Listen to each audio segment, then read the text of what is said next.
Hello, everybody. So this lecture is going to be on Chapter 7, the media, which begins on page 180.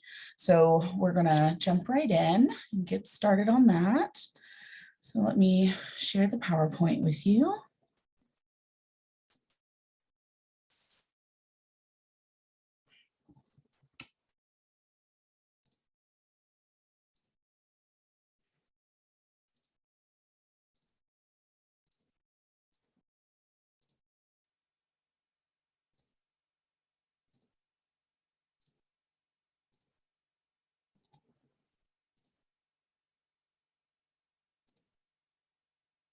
Okay, so we are good to go. So let's dive right in. All right, so this caption states that this gentleman, Christopher Blair, turned to political satire after losing work in construction during the Great Recession. His posts now contribute to the growing presence of fake news on the internet, false news stories that are meant to inflame political divides. What effect does fake news have on how Americans perceive politics? And we will definitely be talking about that through the second half of the term, as well as this chapter in particular. So let's see. I'm trying to find the name of his blog, but I don't see it. We'd have to look it up. So anyways, but there is definitely information if you're interested in him a little bit more on pages 180 to 182. Okay, so the chapter goals for this chapter are describe the key roles the media play in American in American political life. Describe how different types of media cover politics. Analyze the ways the media can influence public opinion and politics. Describe the relationship between politicians and journalists. Describe the evolution of rules that govern broadcast media. So, remember that media is covered under the First Amendment for freedom of the press. It's one of the largest protected entities that we have from the Constitution and that the government protects and that the Supreme Court has upheld over and over again. So the definition of media is anything that's print or digital forms of communication, including television, newspapers, radio, and the internet, intended to convey information to large audiences. So, I mean, hopefully you guys are pretty familiar with what the media is. So it's absolutely essential to our democracy. I mean, it's right there in black and white in the Constitution. The media informs the public about current issues, things that are happening in government, things that are occurring with candidates and elections, and different events that are happening here and abroad. They help provide a place where candidates and politicians and the public can, voice their ideas and their beliefs and their thoughts and that sort of thing. And they help disseminate that information. So, the media covers candidate forums during campaign season, speeches given by politicians, protests that the public is doing for whatever particular issue or policy that they're concerned about. And they pay attention to what's going on within the political scope and the governmental sphere to make sure that there isn't something inappropriate going on. And if so, they report on it. I mean, that's their job. They act as watchdogs to make sure that everybody's doing what they're supposed to do. Sorry. Without media, we would rely entirely on what the government tells us. As we know, depending on who's in office, like that that might not be a good thing.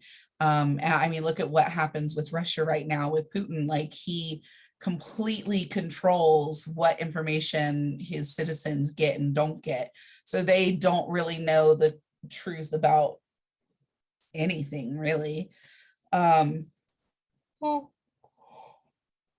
gracious.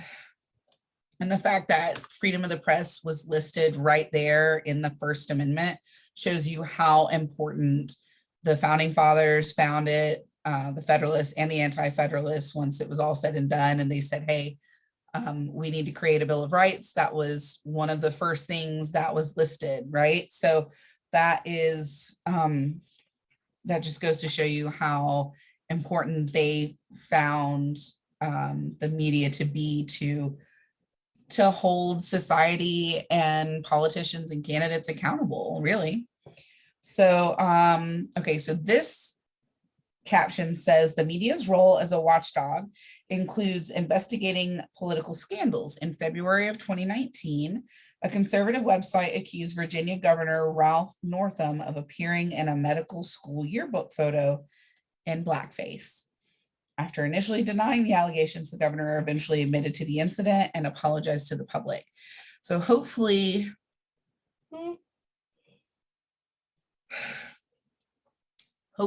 you guys are familiar with what quote unquote blackface is. I don't double check, make sure see if your book actually lists anything in particular.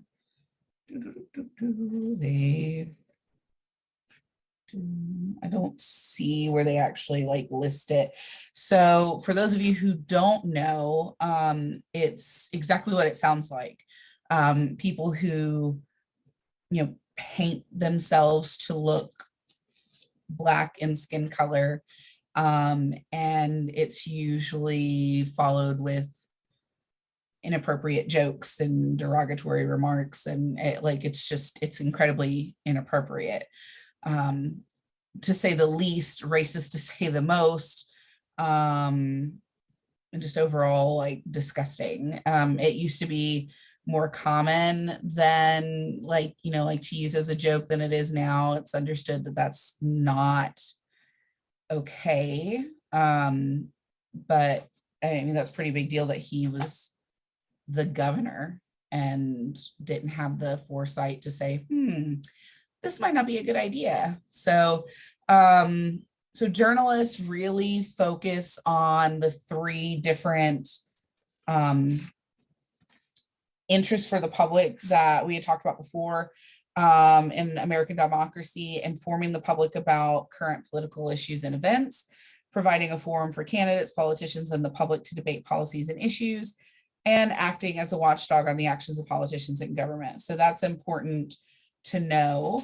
And then when they're doing those things, they make sure that they are as accurate and honest as possible.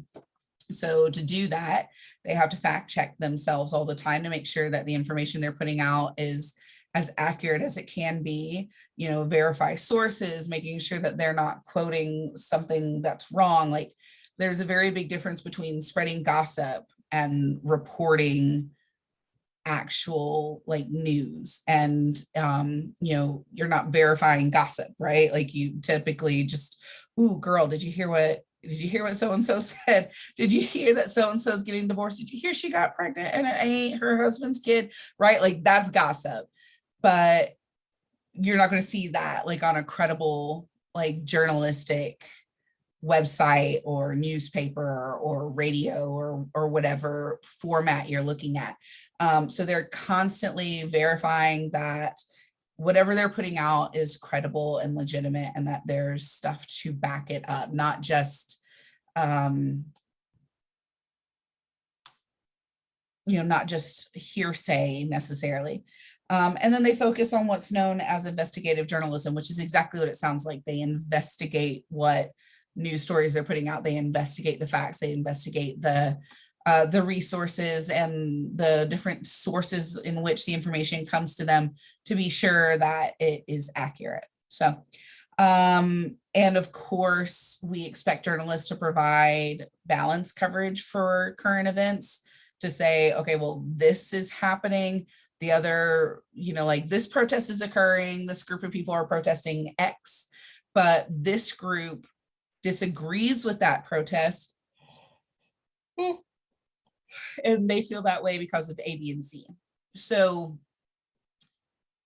they try to make sure that they're showing both sides of the aisle, not necessarily their personal views in theory, right? Depends on the news station you're watching. Like C-SPAN is just going to be like dry facts. They're just going to say, here's what's happening. And it's usually just like live coverage of, like the congressional floor and stuff, and court cases and whatnot. And then you have different media outlets that lean, one way or the other. Hopefully you guys saw in the module, the media breakdown that I had posted for you to review, that shows, like these are liberal leaning media outlets, these are conservative, these are more, like by the book right in the middle. It's really important if you haven't been doing it. I know I mentioned it in the last lecture or two, as a reminder to look through all of the sections in the module to make sure that you're checking everything, that you're seeing what your primary reading is, what your supplementary reading is, because that is going to show you like, here's what's expected, so you know what's happening. And so you have like the full piece of information that you need. So while I'm thinking about it, I'm going to pull up the item that I was just talking about. So let me screenshot that for you guys.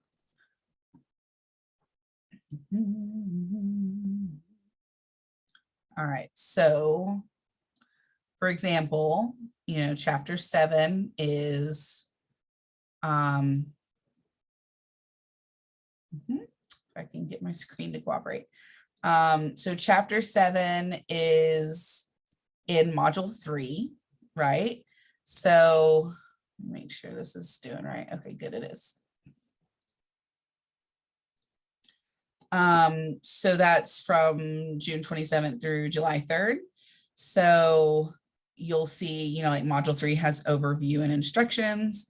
It says, okay, this week you are going over chapter 6 and 7. There'll be lectures on those. So obviously, like once I finish this recording, then you'll also see the chapter 7 lecture. And then my lovely technical difficulties with part 1, 2, and 3 for public opinion.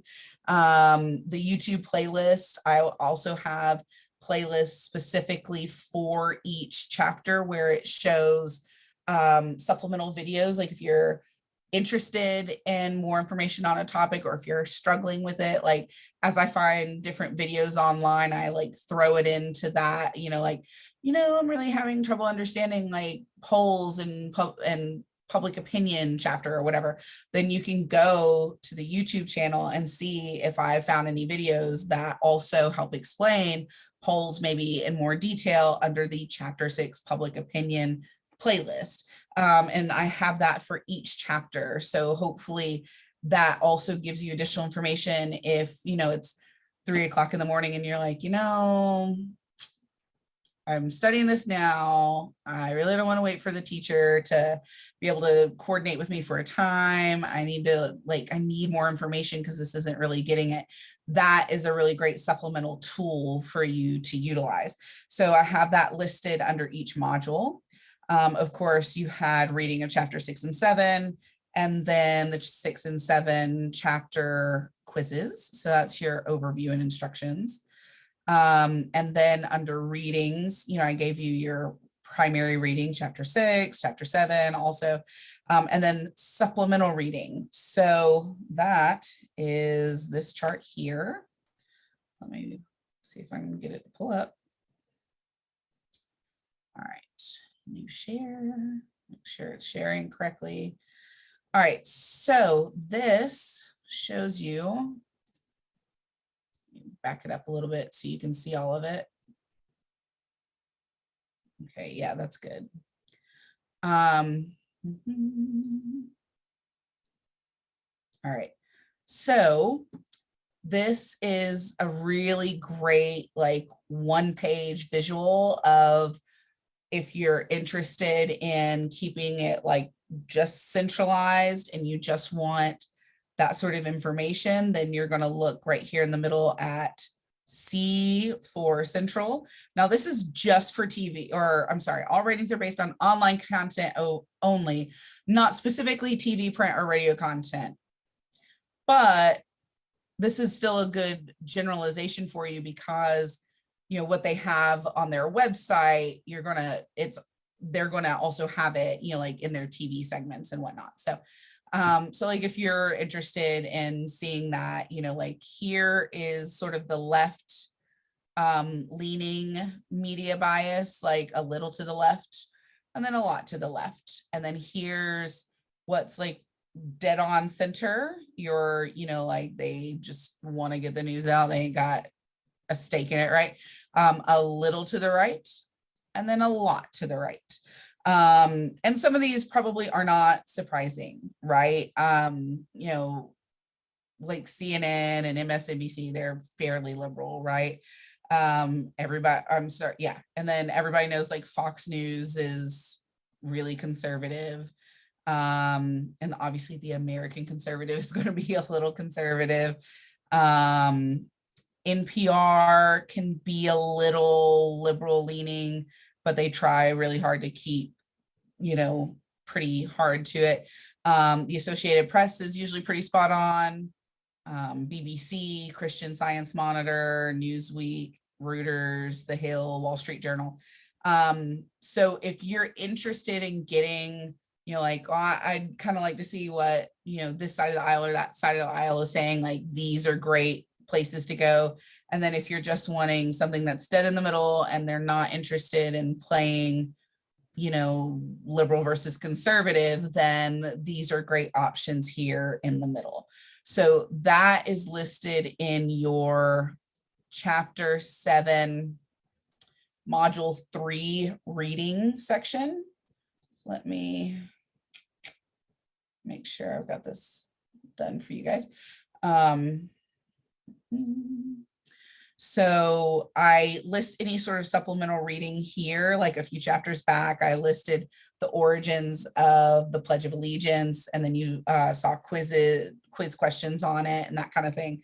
So these are not to be ignored. Like, this helps give additional information that just doesn't all fit in the book, but is still very much helpful to the topic. So so that gives you a pretty good idea of the different sources and how they lean one way or the other. Under the lecture section is also the links to the lectures. I put it in a couple of places just so wherever you click, you're going to find it under overview and instructions, under lectures, and under videos. So it's probably overkill. It would probably be fine to just put it under lectures, but I know a lot of people might forget to click on one, but click on another. And so it's in several places. And then I like to break down some instructor notes for you guys on like things to look at to study in each of the chapters, which are under instructor's notes. And then I pull out the supplemental pages that are in your book. So you have them, like as little one pagers, if you're interested in that. I know some people like to be able to like, maybe print that to add to their study guide packet or whatnot. Everyone's different as to what works for them. And then you go down further and you see the chapter 7 information. So hopefully those things help reiterate what you're seeing in the book. It helps pull it out so it stands out a little bit more. I've mentioned to you guys before that I have the PowerPoints listed literally under PowerPoints, which makes sense, right? So chapter 6. And I also, in addition to the PowerPoint itself, which is right here, I also take and pull out the outline. So for those of you who don't know, when you have a PowerPoint pulled up in PowerPoint, you can actually do like a file print and you can select like outline. for future reference. Like if you need it, if you're doing a presentation and you want some notes in front of you, so you're not reading right off the slide, if other teachers give it to you and they don't take the time to break this down, like you can do that as opposed to just printing the slides. Like this helps pull out the information. So it sort of like takes the notes for you in the PowerPoint, so you don't have to. So I always have those saved for each of the chapters as well, and I saved that underneath the PowerPoint. So hopefully you guys have noticed that. My bad, I probably forgot. Oh, it's shown up like twice. I don't know why that's the case. I apologize if I haven't said that. I don't think I have.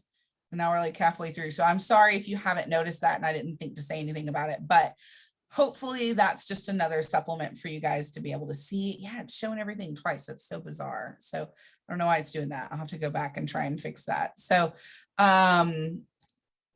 so those are there for you as well for supplemental information.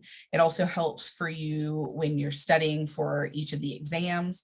And then I do kind of a shortened like study guide where I say like, okay, complete, basically telling you to do the study guides at the back of each of the chapters, which are like the practice quizzes is how they have them listed. And then review the outlines for each of the PowerPoints, and that helps you study. And then I have the chart here as another study like addition. So if you guys follow through each of these, like if you go into the study guide section and say, oh, okay, like I need to do the end of the chapter, I need to look at this outline, I need to look at the supplemental, documents that she put, and like you should be golden. Like seriously, I've laid all of it out for you under each of the modules. So it should be pretty good for you. So like you see here under films, documentaries, and videos, I have the lecture, I have the playlist for each chapter. So that way you can view it hopefully fairly easily. And then under assignments, obviously there's no like link here because each of the assignments are just under the heading. And this week was just like public opinion and the media. So I don't remember because it's been a month now if I went over this with you guys in the first lecture for the introduction of the course, but I figure since we're at the halfway point, this is a good time to do another review, to say, hey, don't forget, we have all of this stuff here for you in one place.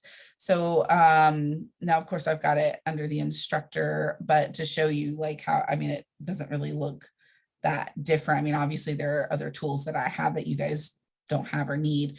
But this is how it looks for you guys under module 3. And then you'll see like module 4 will unlock on July 4th. Not that you have to do it because it's a holiday. You don't have to do anything. The college is closed tomorrow, but it's available for those of you who want to hop on it. So whatever you want to do is completely fine. Oh, I just realized I missed a little quotation mark there. I need to fix that.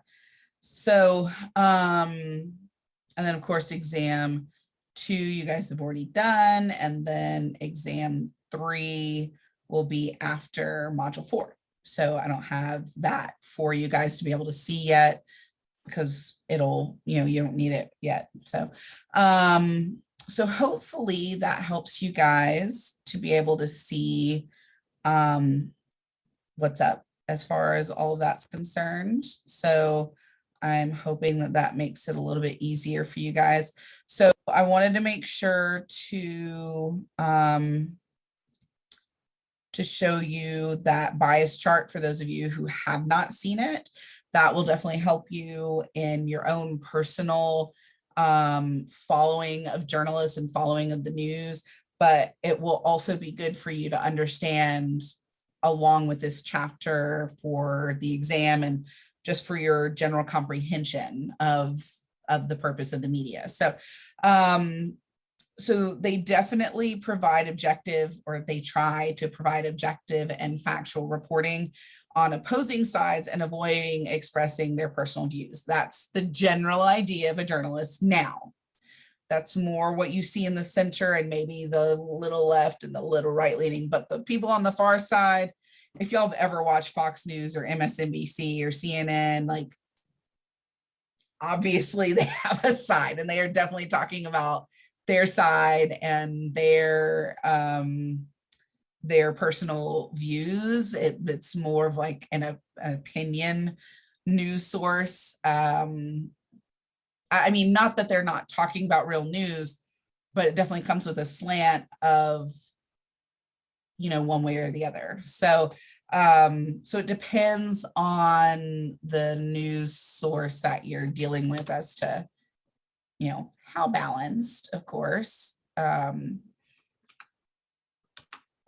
so most outlets here in the States are privately owned for-profit companies, which is why you have commercials, right? The only ones that are the exceptions are things like PBS and NPR, and they're all like donation from the community based. I think they can get some grants from the government, but I don't want to swear to that. I'm not completely sure how that works. But those are like true public broadcasting sites. They're not like some random person somewhere owning that company and saying, okay, like, how are we making money? We need, and like the ratings and the whatever. So that's why commercials happen. That's why if you're on a website and you see ads on the side, like all of that is to keep their lights on and to keep them on air, like you got to pay the bills somehow, right? So that's where advertising comes into play. And they of course have like a sales team that works with people to get them to advertise on their station to be able to pay for those things and to pay the salaries of the people who work. So in addition to that, that kind of motivates those stations to run stories that people are going to want to watch, people are going to want to stick around for, because higher ratings generate more advertising revenue, right? Like, so think about it this way. If some little podunk TV station has 50 viewers versus like a larger station that has like 1,000 viewers, and you're a company wanting to spend some advertising dollars to get your name out for your company, who are you going to advertise with? The one that has 50 viewers or the one that has 1,000 viewers, right? You're going to go with the company that has a higher rating because you're going to reach more people. Like it's really just about the math. And that happens at all levels. So I've done marketing for the last 20 years. And so I have been like, I've done media buys and things like that, and worked with stations, and like even like our local, like NBC and ABC channels and our local Fox News, like they are always going to try and get like the companies to advertise with them. And so they're always competing, but the marketers have to look at, okay, who has the higher rating?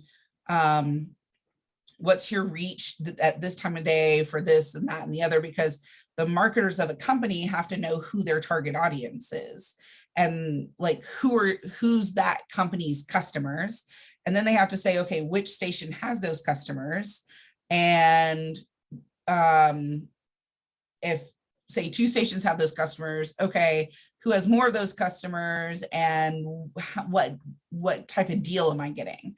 So it's just all numbers. So so that makes a huge difference in like who people go with for advertising. So that matters on a massive scale for getting the most bang for their buck. So companies definitely want to know what your ratings are and who's watching, because that determines whether or not they give you their money or they give it to your competitor. So you're going to see the stories that draw people in. So people complain that the news is depressing and that the news always focuses on the negative, but drama sells. People don't like to admit it, but they like the drama. They like the conflict. They like, you know, I'm so tired of seeing this. I just want some positive news. But the ratings are not as high when it's just like a little happy, like the puppy was found news story, right?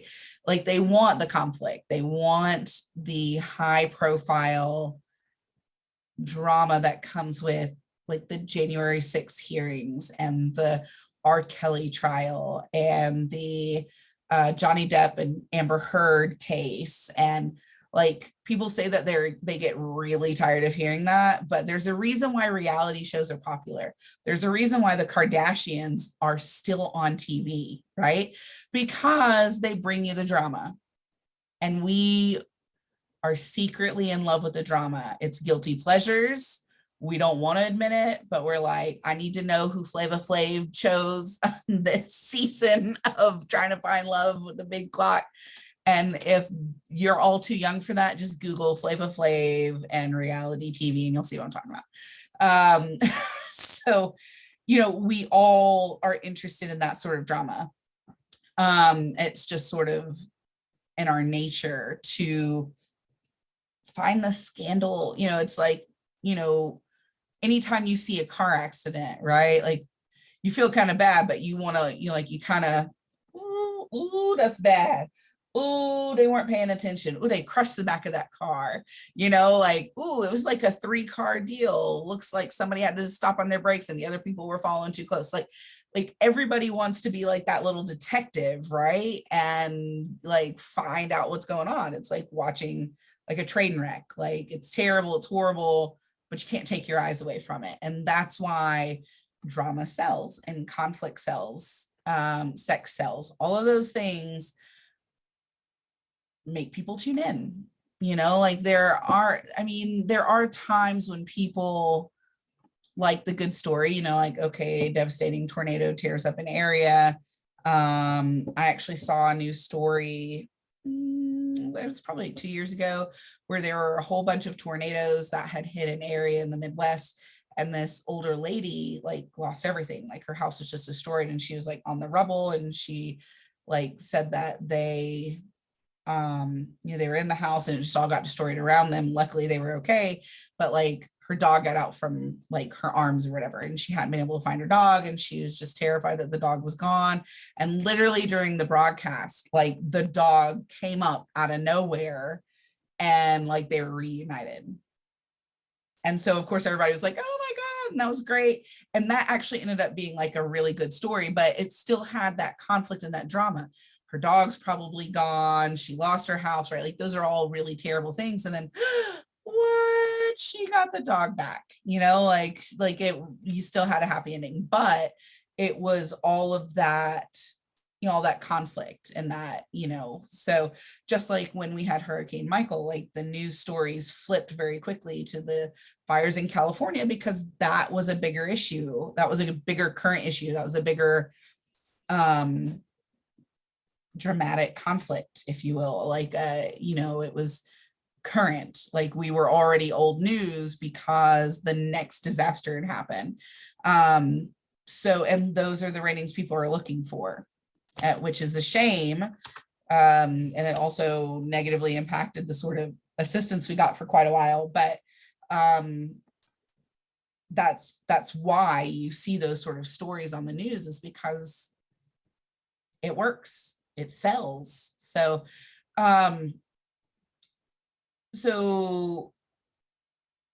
most of the media outlets are actually owned by only a handful of people / corporations, which a lot of people don't like to hear. They're like, look at all of these news stations, like, you know, across the United States. However, most of those have been bought up by like the same umbrella corporation, and they just have like a lot of news outlets underneath them. So more than 3/4 of daily print newspapers, for example, are owned by large media conglomerates like Gannett and Hearst. A lot of the national news that's published by local newspapers is published by one wire service, which is the Associated Press, or AP, that was listed on the media chart. And then more than 500 of the nation's 1,022 commercial TV stations are affiliated with just one of 4 networks. So that's a problem because that media monopoly doesn't create the diversity of voice that you would want from news outlets. You're basically getting the same message from just a couple of folks. And so then people try and go out and find more information through like less traditional media services. So people feel like they don't get enough media coverage, and that the media owners are only focused on selling advertising. So they're not talking about all the things that are important.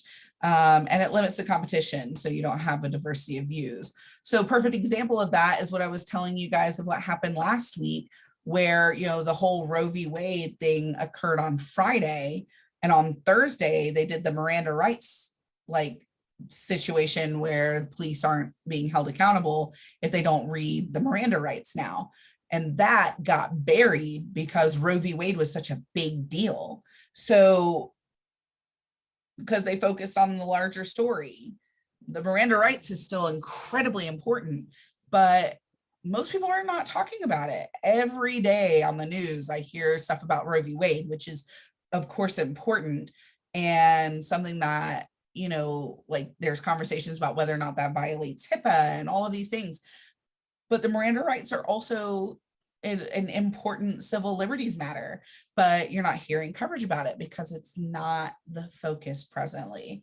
And it's not getting as higher ratings, right? So like Roe v. Wade, like that can impact a large array of people. Miranda rights are only impacting people who are either breaking the law or being accused of breaking the law. And a lot of people feel like that's never going to be me, so it don't matter to me. Could be you could be targeted at any time, but that's not how the general population feels. So the Roe v. Wade is having a larger impact. So that's why you're not hearing about the Miranda rights. So obviously there are a lot of different types of media, and we have really transitioned in the last, I don't know, decade, maybe 2 decades even now. Oh, well, your book says the last 3 decades have resulted in a massive transformation in the US news media as competition from free digital sources has put pressure on traditional subscription-based news sources. Whether offline or online, today, 47% of Americans prefer watching the news, television, or streaming video compared to reading it or listening to it on the radio because we're lazy. To be frank, right? Like reading is a little bit more work. Radio, you got to like really focus. Like with the TV, like, you know, it's an easier one of your senses to use, I guess. And of course, adults prefer to read the news. 63% read the news online, and 54% of adults read news from social media. So less than 20 years ago, Americans said that after television, print newspapers were their main source, and under 20% read the news online. And now that has flipped the switch for sure. So, and that information is on page 187 and 188 for those of you who are like following along and want to see like the numbers. You don't have to know those specific percentages like for testing purposes, but I know some people like to throw out stats. Like I have a really hard time remembering like specific numbers. So I usually am not like if I talk about a stat, I'm like, well, over half, because I know it's like 50 some odd percent or 60 something percent, but I can't remember like 19%, like like I'm not going to remember that. So I don't expect you guys to remember that either. But for those of you who aren't interested, it is right here in your book. So we have definitely shifted our focus in the type of media. Digital forms of communication has helped reach larger audiences, right? Because that's worldwide. Anybody who has access to the internet has access, in theory, to be able to find these other like outlets, right? So major newspapers and TV are still popular, still important because they're like the mainstream, but more and more people are looking for stuff online as well. So, and primary TV, primary newspapers, even radio, all have websites now. They all put content online. I will say, this is a personal pet peeve of mine because I'm very anal retentive when it comes to like writing and looking professional and like misspellings. Like it drives me nuts. I've been like that since I was a kid. Like English was where it was at. Like, don't you put a comma in the wrong spot, right? Like, you know, that should have been a semicolon, not a comma, or just put a period and be done with it. So for me, it drives me nuts, but like you can go to, say, your local like NBC station, like here's WJHD. You go to there, you go there and read the stories. And then you go to like your local newspaper and read like a story about the same thing. The TV station is not going to be as detailed because they want you to watch it, right? Like they want you to watch the thing. They don't want you to read their article. And it's usually not greatly written because that's like not as much of their strong suit. And then you like look at the newspaper and it's much more in depth. It's more correct, less errors, you know? So while the content's online, the depth of it is going to vary greatly on what source you're on, right? Like, are you on a source that's largely TV or largely newspaper, or, you know, like, so that affects the way in which it's presented. So media are definitely fighting against the fact that anybody can create a website, right? Like you just pay to Squarespace or to GoDaddy or to whoever you want to pay to and create a site, and you can make it look like whatever, right? Like you can make it look like you're a legitimate news source, even though you're just like a blogger with a lot of opinions, or the Onion, right? You know, like, which is incredibly popular, but like obviously not factual.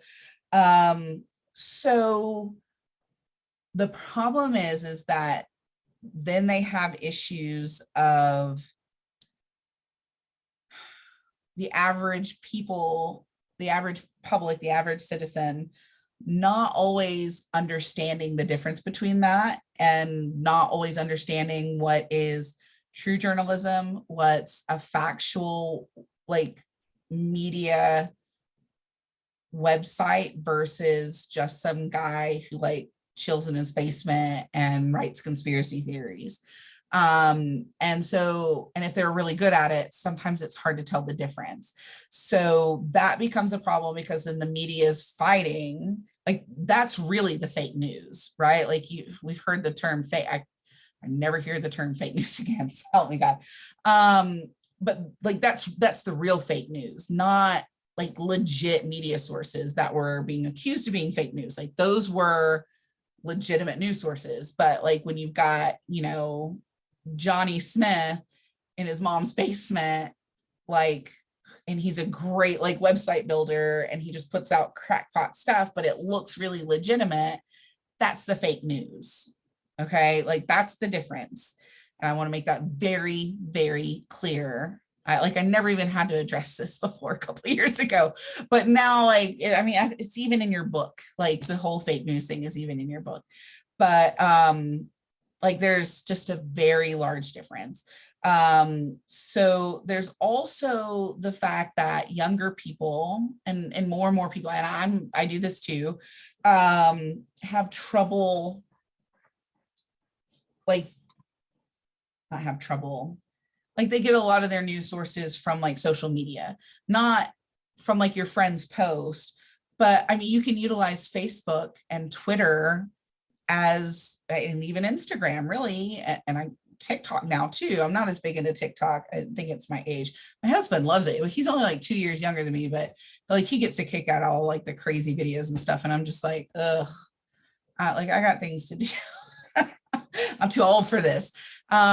So I don't watch, like I don't pay as much attention to TikTok, but all of those sources like CNN and Fox and MSNBC and AP and Reuters and Wall Street Journal, they all have sites on those, right? Like they all have a Facebook page, they have a Twitter account, they have an Instagram, they have a TikTok, because they know that that's another way to reach their audiences. And because more and more people are going that route, they are having to change their delivery method to reach people. But people don't always pay attention to like what's legit when they're on Facebook or they're on Twitter, and what's just some random guy in his basement, right? So it's important to always be careful about the source that you're getting your information from and making sure that it is correct. Because you can use any of those, basically, like Google, before, like when we were just kind of getting into the internet, it's like, okay, let me Google this, and then I'll go and read articles from different whatever. And then it was, okay, well, I like to get a lot of my news from the Wall Street Journal. So I'm going to subscribe to the Wall Street Journal, or I'm going to go onto their website and I'm going to do like an online subscription, wherever I'm going to read it there. But now it's like, okay, well, if they've got a Facebook page, you can go and like read different articles that they put, on there. And so more and more people are kind of going that route where it's like, okay, well, I can go on my Facebook page and I can like, AP, and I can like NPR, and I can like the American Science, whatever, and and like follow them. And then it's right there in my feed. So then I'm getting all the information in one place, which also impacts things like newspaper subscriptions and stuff, because it's like it's all there, right? Like, people get it from multiple sources now, not just, oh, I'm loyal to this one newspaper and I want to get this. Less people are doing that than they were before. So, and that depends on the person, obviously, and a lot of that depends on the age. So like my mom is 67, and she has subscribed to the newspaper for as long as I can remember. Like I have memories of being, really little and like getting up for school or being homesick or whatever. And like she had her routine. She got up before everybody, had her coffee and read the newspaper. And she still does that to this day. She's retired. She doesn't have to be any doggone where. Like she could be totally oblivious to everything if she wanted to, but she still gets the paper and she sits down with her coffee. And our local newspaper, they've been pushing people to go to their online subscription as much as possible, because it's incredibly expensive to do the print for paper, right? Like it's pricey. And then you've got to pay people to deliver that paper. So now like they don't do newspapers on Saturdays, because it was usually a really small paper. There wasn't like as much news. And now they're not going to do it on, I think she said Tuesdays, and she is livid. She is so mad that like she does not get a newspaper every day. And I keep telling her like, well, because you subscribe to the print paper, like you also get the online subscription for free. Like I could help you set up, and then you could go and do stuff in between. She's like, I don't want to do that. Like she gets so flustered about it, because that has been her routine. I mean, I'm 38. And she was doing that before I was born. So she's been doing it pretty much her entire adult life for 40 plus years. And she's like, I don't like it and I don't want to change. And I have no desire. I want my paper. I want it in person. Like I want the ink on my fingers. Like I need to be able to turn that paper and read it. And don't you mess with her in the morning while she's doing that. Don't talk to her. Like that is her wake up time. That's what she does. And so now like on Saturdays when the paper doesn't come, she like begrudgingly like scrolls through Facebook like the rest of us, and so there's like a certain demographic of people who still do that, but obviously that's fewer and far between. And as those people kind of go away, like they're like I'm the next generation. I have no desire to subscribe to a print newspaper because it's not good for the environment.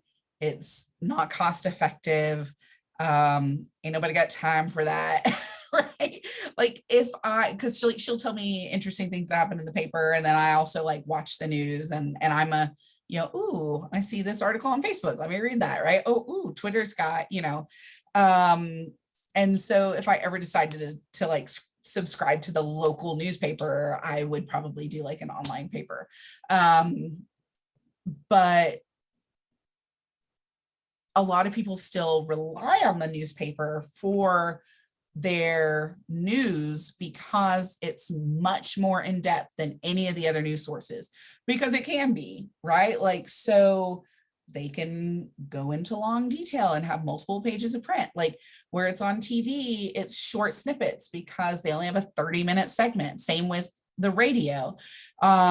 And so with the News Herald, they can go in a lot more detail, or the newspaper, whatever your local paper is, Port St. Joe, whatever, whatnot. I'm not even sure what it is over in Port St. Joe, for example. And they can also do that online. I mean, in theory, so can ABC and NBC and whatever, but like our local stations are not. Like if you're looking for local news, they're just not going to be as in depth on their website. It'll be like really short, snippety things, just like you see on their news segments, where like the newspaper can go into a lot more detail. So it's still incredibly important. It's the oldest method for getting out the news. But like I said before, more and more people are reading the digital version rather than the print versions, and angering people who like the print versions, like my mom. The political elite, like the people who like really pay attention to the news and like they just crave it, like I'm like that, like I need to know, I got to know the information constantly. Like I was pumping gas today and I was like reading through like my Twitter, I was like reading about the R. Kelly thing, I was reading like some new stuff that had come out about Roe v. Wade. Like I'm like multitasking, you know, I like got the little thing clicked and I'm just like, okay, get my news, right? Like you can't do that with like a print paper. You can't be like, oh, well, I'm pumping gas, I'm just going to read the paper, right? Like that isn't something that you do, like where it's more at our fingertips now. And then the public relies on those detailed reporting, really, like in the newspapers are really like they hold themselves to the highest standards of standardized reporting, objective reporting, and not leaning one way or the other. They're just like just the facts, you know, like that's really their focus. And there, of course, they do have competition from broadcast media and other online media. And that has like shifted newspapers where they have had to evolve and grow into a more digital format to survive. Like it's not, you know, like extra, like, you know, I mean, used to there were two papers. There was like a morning paper and an evening paper. Who in the heck had time to be like print and like send it out? Like ain't nobody got time for that. And now people are also more, you know, like they're more economically focused and what's most cost effective, which also impacts like advertisers and stuff, because they're like, the more it costs you to do stuff, the more you're going to charge me to advertise. Like let's be real, right? Like let's cut out the fat. And it like it's not good for the environment. Like every time you got to print a newspaper, you're killing trees, right? You know, like we need the trees more than we need the print paper. But my mom ain't ready to have that conversation. So so they have had to evolve to be able to survive in the digital age, which everybody has had to do. I mean, when I was a kid, Google didn't exist. I'm that old. I know a lot of you guys are dual enrolled students. I am that old. Google was created after me. It's not been around since the dawn of time. Cave people were not using Google. Like it is a newfangled thing, you know, like I'm older than MySpace. For those of you who are really young, you might not even know what MySpace is. It's just an SNL joke at some point, right?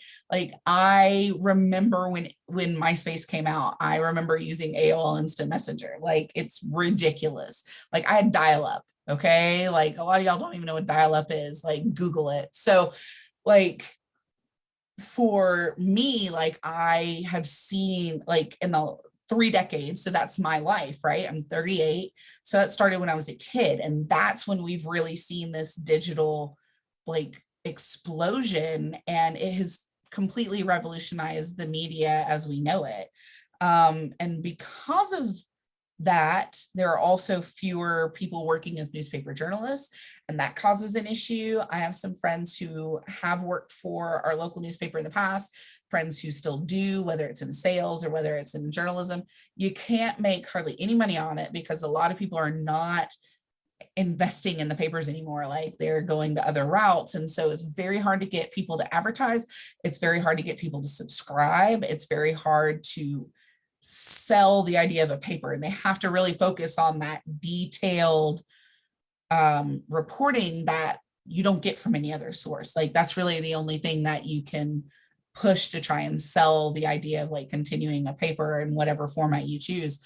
But with it all being online, you know, like maybe they don't need quite as many people, you know, like because people can turn it out a little quicker and they don't have to necessarily be in an office, which also infuriates my mother because nobody is ever down at their new building to like make a phone call if she doesn't get a paper, which is also another problem because they can't get people to deliver it regularly, because they can't keep people hired to do it. So a lot of times the paper just straight up doesn't come even though it's been paid for. There's nobody to call when that happens. There's nobody to call to make a payment. It's very desolate at the headquarters for our local newspaper because it's really kind of just a handful of folks trying to keep it afloat. And they have merged several times in the last couple decades with other entities trying to survive. Like everybody, like they're like one big life raft, and you know, okay, like we need to combine with Pensacola, we need to combine with Port St. Joe, like we all need to be just trying to keep this thing going. And a lot of it is because of the fact that it's so expensive to put out a physical paper. I would not be surprised if in my lifetime print newspaper is totally done and it's all digital. Because we're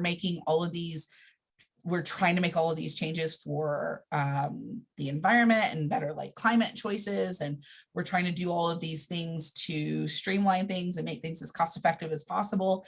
And there's just no way to continue to do that with a print paper.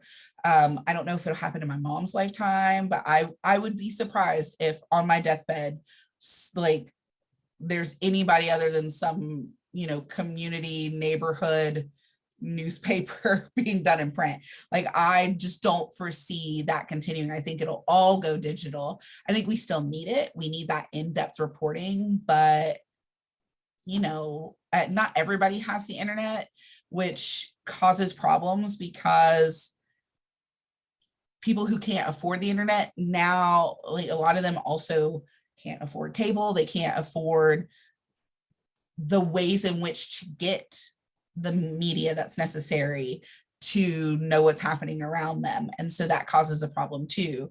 Of course, if they can't afford those things, they certainly can't afford subscribing to like a newspaper. I don't remember how much it is a month now. It's not much. It's like $21 or $22 a month, but for people who are really paycheck to paycheck, that's a lot. And now it's only going to be for like 5 days a week, and it's the same cost because they're trying desperately to like make sure the cost lines up with the profit. Like if it costs more to put it out than they're bringing in, then they're in the red and they're bleeding money, and that isn't a successful business model. So this image is it's figure 7.1, which is on page 190. It says use of online news continues to grow, which we've just been talking about, right? You see here 1991 to 2018. So radio has had a mostly steady little bit of increase, little bit. And that kind of crossed with as newspapers declined, right? You see here, I mean, that's a sharp decline. Radio has stayed pretty consistent. Newspapers have gone down the tubes, unfortunately. Internet has continued to rise, little dip here, and then up again. And then TV has steadily declined. So like internet is kind of like taken over, and then like radio stayed pretty consistent. And that is because everybody's got a radio in their car, right? Like there are a few jalopies out there. Again, I use jalopies. I know I'm an old woman, but there are a few cars out there that might not have a radio or have a working radio. But most vehicles have a radio. So if you're in a car at some point in the day, you're going to get whatever station you listen to. They break in with little news like at the top of the hour, right? All news stations do that.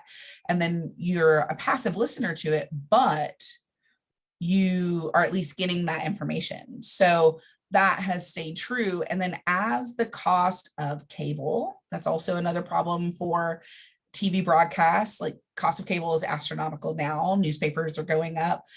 Internet is more expensive, but radio is radio and it stays the same. So, so that is why that continues to sort of be like a regular trend. So, so that makes a huge difference. I am going to pause really quickly. I don't want it to look weird while I'm doing the screen. It'll be just a second. Okay, sorry about that. I had to pause for just a sec. Let me get this back up. So because of the cost of how much it is to do all of these platforms, that's why you've seen a steady decline, with the exception of the internet, because it's overall more affordable and you get all of these sources. You know, you've got Spotify for music, you've got every website you can imagine like at your fingertips. You know, there are so many ways that the internet encompasses everything. And so it has definitely been continuing to move up while everything else has been steadily declining. And so the other outlets have been having to find ways to evolve to stay relevant. And that's why they all have online platforms in addition to their traditional sources. So, so your book talks about the different types of media that we have. So the first one it talks about is broadcast media. The definition of that is television, radio, or other media that transmit audio and or video content to the public. So, so they reach more people because it's broadcast. So it has multiple sources. So they definitely reach more people than like one single news source, like just a paper or just one TV station, just one radio channel, et cetera, et cetera. It definitely helps to alert people of current issues and events, and they've got like a wide variety of like options, but they can't cover that much, right? Because we're talking like 30-minute spots again. So they just have to hit the highlights, and then they like redirect you to their website where they try and like post, say, you know, more in-depth interviews or something. So they only cover a few topics, and they don't have a lot of in-depth coverage, again, because of time constraints. So you just sort of get like the highlighted information. And then if you want to know more, you kind of have to go out and do the research for it. So broadcast media absolutely relies on newspapers and other digital media sources to get their news from. You know, they kind of follow that suit of, okay, like this is what we're talking about, because this is what they're covering. So they're not really the lead necessarily, but another outlet to be able to provide information as things are happening.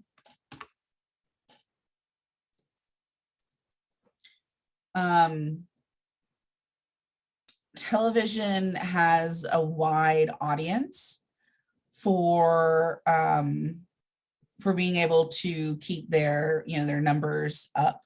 They have a lot of audience members, and really larger than any of the other kinds of news sources, because a lot of people are watching television still, whether it be in traditional form with cable or through like a streaming service of some kind. And a lot of that has to do with the 24-hour news cycles. Obviously, we didn't used to have 24-hour news cycles. Like my mom talks about how like TV actually went off at a particular time. Like there weren't shows 24 hours. It was like after, you know, whatever the late night was or the evening broadcast. It depends on, you know, what time frame you're talking about. Like she said that it would end with usually like the national anthem, which is very interesting, that like it would end with that, and then it would just be like nothing.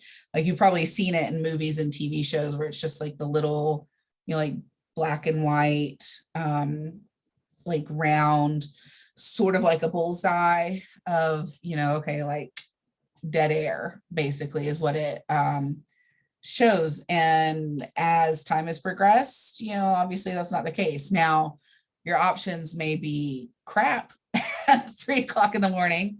You know, you might not have a whole lot. Like if you're a channel surfer, like I used to be a channel surfer, but a lot of the channels are just like, I kind of no desire to watch that. You know, like how many music channels do we need of, you know, the same sort of music genre?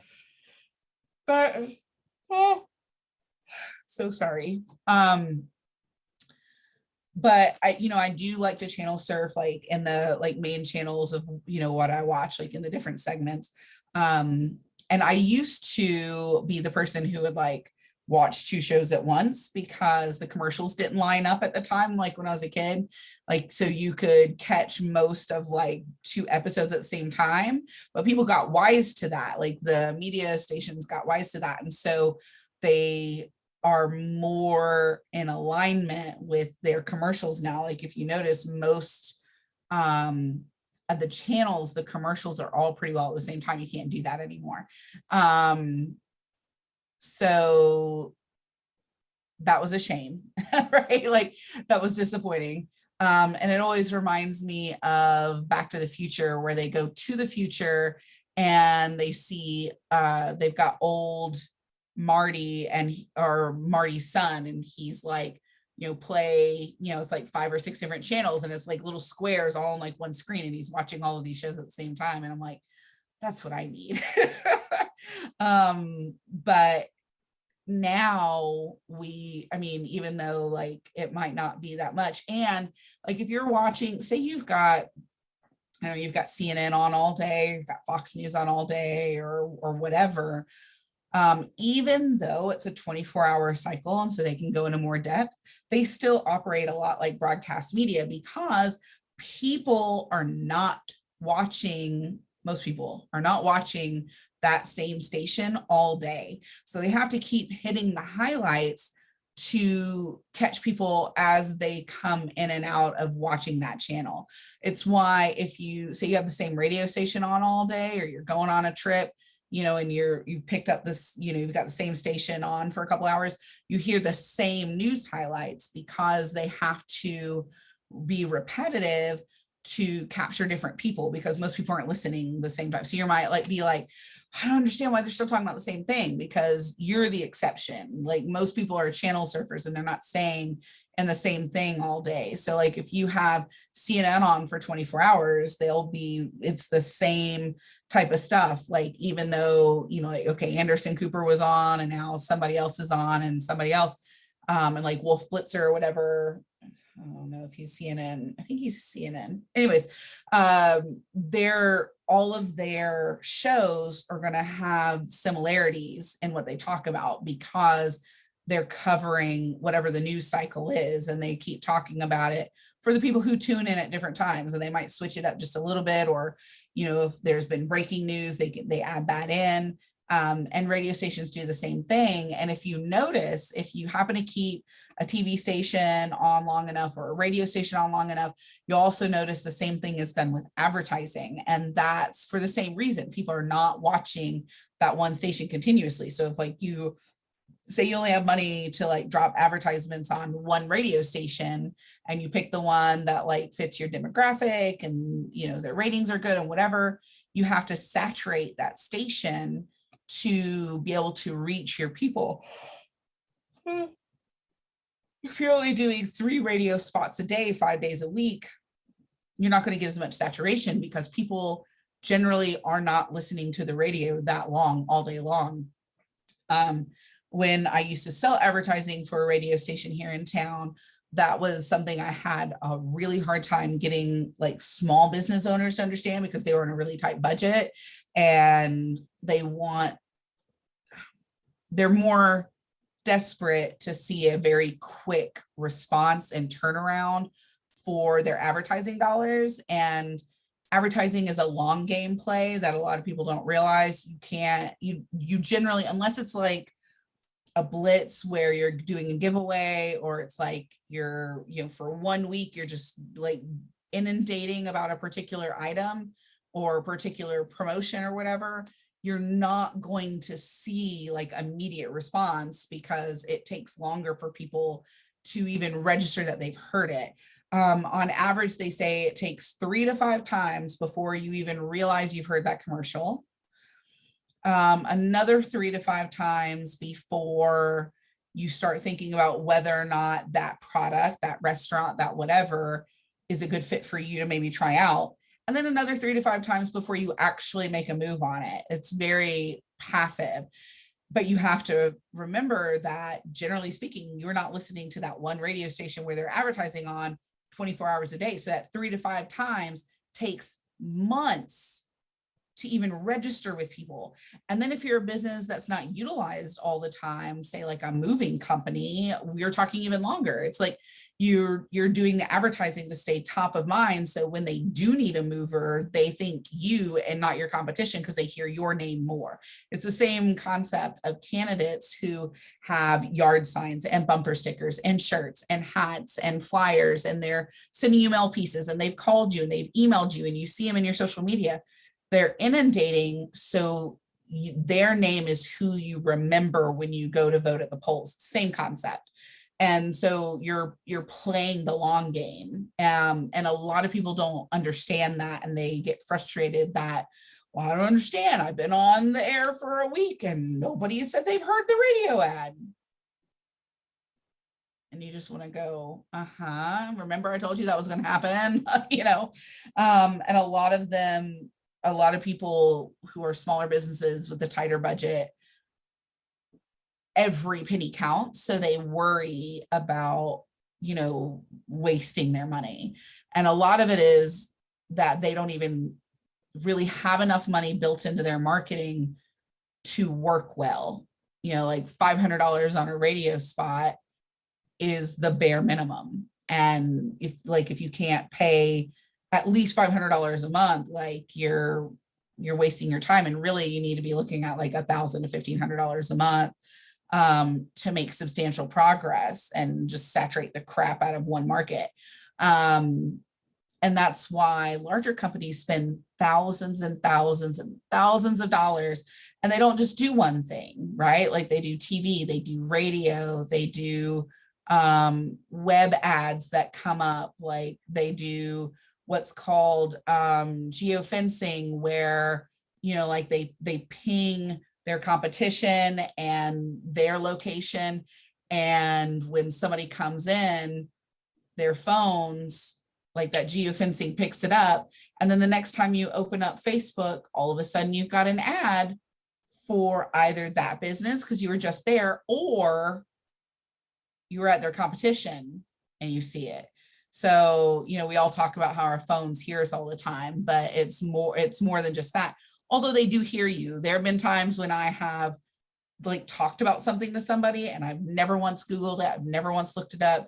And then all of a sudden I start seeing ads for it. And I'm like, this is creepy. Like Google and Alexa and all those things are like always on, right? They're always listening for cues on, if you're wanting to ask it something. And so it's just another, really, it's always a marketing, like you're always being advertised at, whether it be politics or, for ice cream, like it doesn't matter. You are always being pandered to spend your money or give your support to somebody or something 24 hours a day, 7 days a week. It doesn't matter. Like you're always like being like, buy me, buy me, buy me. For crying out loud, as a mom of a toddler for the last 2 days, I've had children's songs stuck in my head. I woke up yesterday with a song from Sesame Street. And then this morning, I woke up with a song from Daniel Tiger. And now the song from Sesame Street has like made its way back into my head. And it is driving me nuts.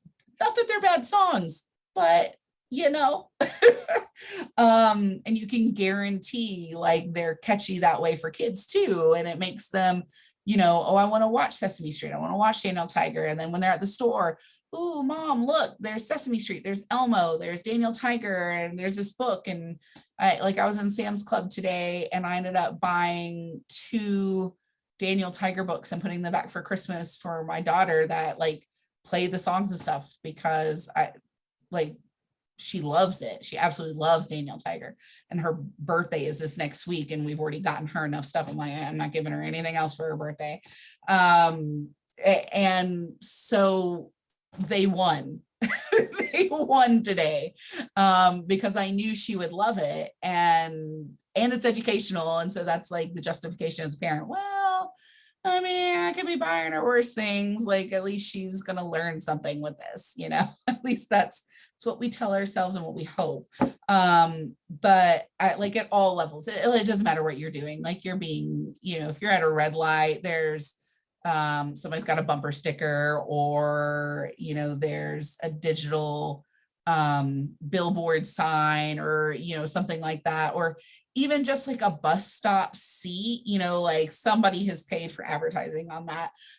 Or, you know, if the public transit bus goes by and they've got, you know, Morgan and Morgan law firm or Perry and whatever, you know. So you're just constantly being pandered to try and be targeted for stuff. And it's definitely even more so in the high paced world of the 24-hour news cycles, you know, because you never get away from it, you know. So like if you're a night owl, you have insomnia or whatever, if you happen to be up for whatever reason, like you can always have it on in the background as, you know, filler background noise, but it does seep in, maybe not as quickly as if you were, you know, watching it actively, but it still makes its way into your subconscious. So politicians consider local news more friendly than national news because, you know, you're more likely to know each other. Local news sometimes can be a little softer in its reporting.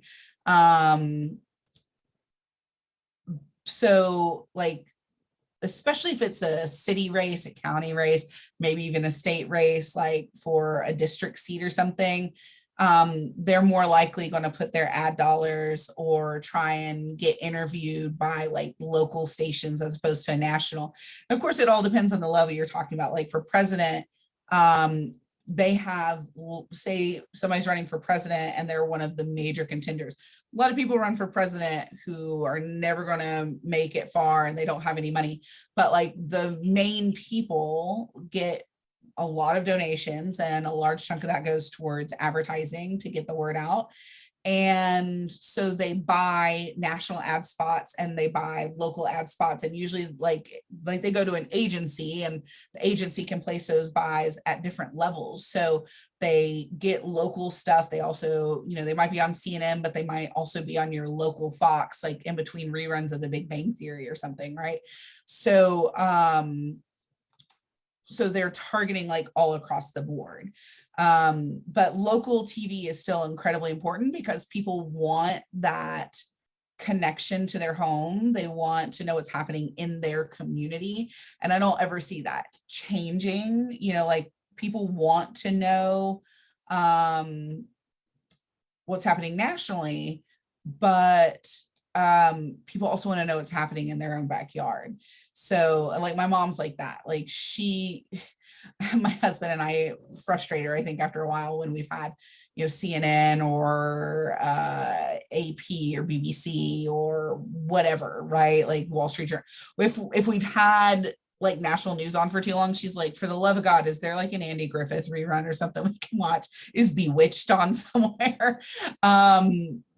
She would much rather watch like the local news over the national news. And my husband and I are more fans of national news, but I also really like to connect with the local news because I teach at all levels, right? With the American government, I'm teaching about like the local government, and I'm also teaching about like national government. And so I am interested at both levels, but most of the time, the people who are really the most interested in local TV are older Americans, which my mom officially falls in the category of.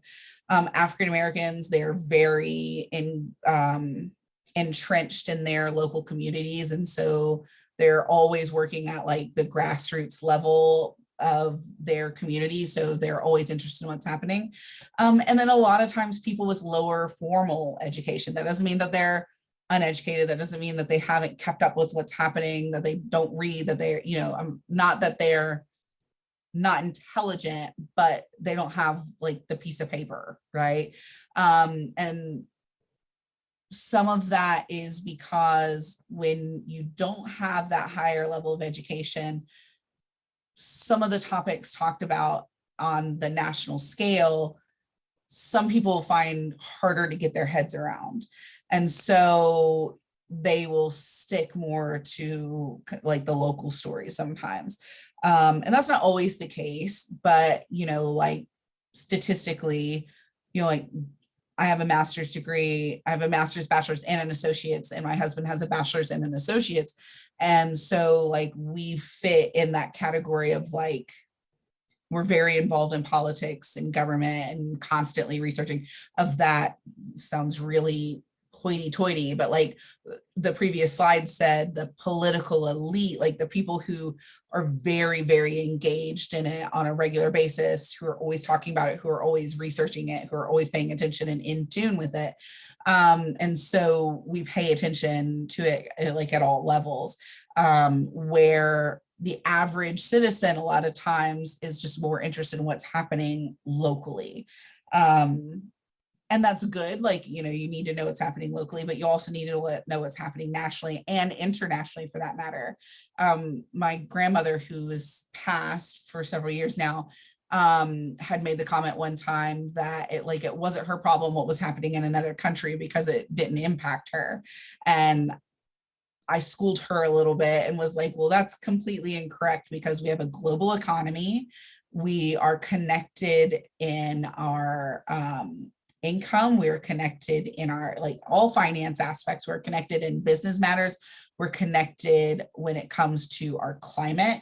Like what happens on one end of the world absolutely impacts us here in our neck of the woods, and vice versa. Like we're too globally connected for it to not impact us. So what happens in Africa matters here. What happens in China or Ukraine or whatever, like it matters everywhere, and it should. Like, and just because they're across the pond doesn't mean that like we should be concerned about something that's happening if it's an injustice or it's whatever.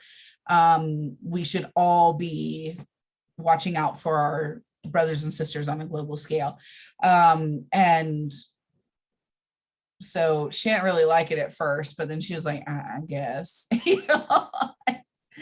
But she, it just wasn't like, it wasn't her first priority. She was definitely like a local news person. She did not have higher formal education. She got married at 16, had kids, and then she went back and like got her GED later on. And she was always learning and trying to learn more about the world and she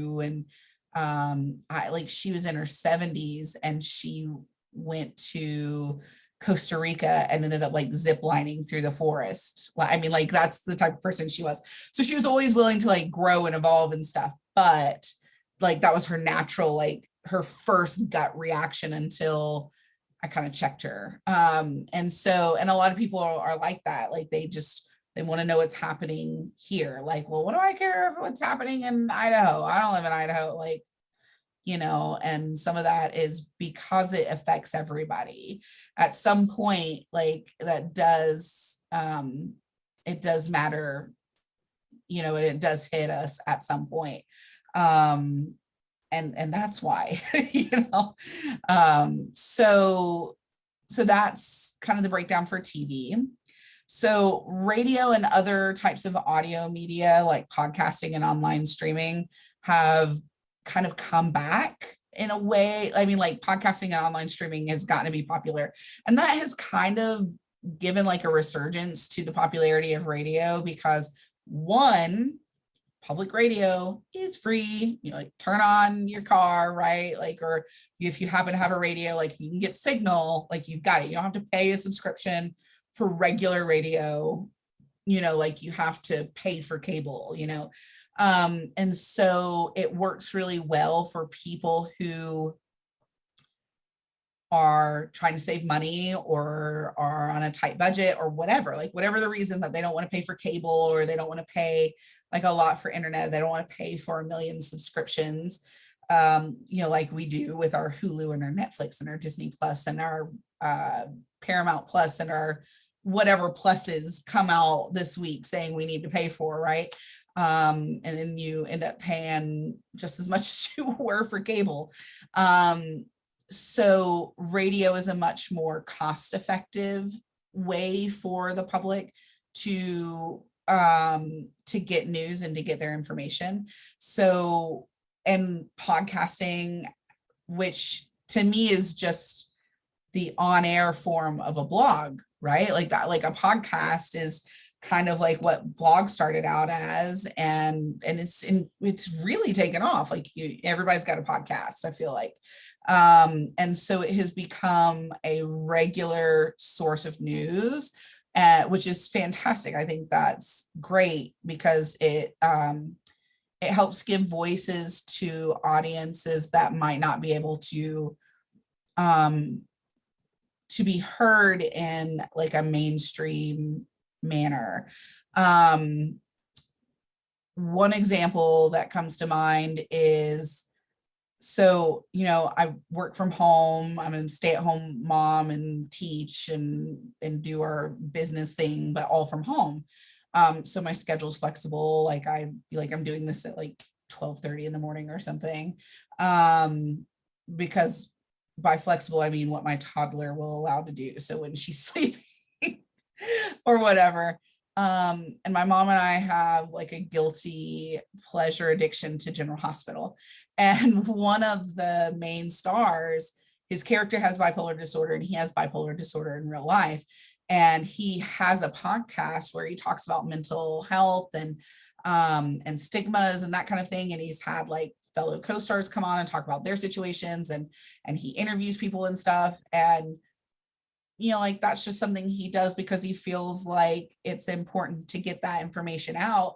And he, like wouldn't have maybe had that outlet with like a regular DJ spot or, whatever. Like it's just something that he can do in addition to that. And it has a pretty amazing following. And so a lot of people are in that situation, like you don't have to be like on a traditional radio station and be a DJ or be a news anchor or something like that to be able to find a niche and to have your voice heard. And podcasting is a great way to do that. So 1 in 5 Americans now prefer to get their news by listening to it on the radio or from podcasts. It's also such a great thing that you can kind of take and go with you, right? Like, okay, I'm going for a run. Not me personally, I'm not a runner, but like, oh, I'm going to go for a run, or oh, I'm going to be doing the laundry, or I'm going to be vacuuming or mopping or doing the dishes or whatever, grocery shopping. Like I'm going to put my earbud in, like, and kind of jam out or whatever, right? Or I'm going to listen to my favorite podcast while I'm doing these other things. So you can multitask and still be connected, be in tune, be informed without it taking out so much of your day, which when you sit down to watch television, that's what it's doing, right? Like mean, yes, you can be on your phone and whatever, but you do have to be engaged in a way that you don't have to with radio, because it's on kind of in the background, and same with a podcast. So talk radio obviously has gotten to be very popular. It's very dominant, especially with conservative media outlets and conservative voters, both nationally and locally. You know, we have two talk radio stations here. One I know for sure, but I think we have two. And so that's obviously like another popular outlet, and that's all radio, right? Like that's, you know, like Fox News, but in radio format. So that has definitely gotten to be a popular form of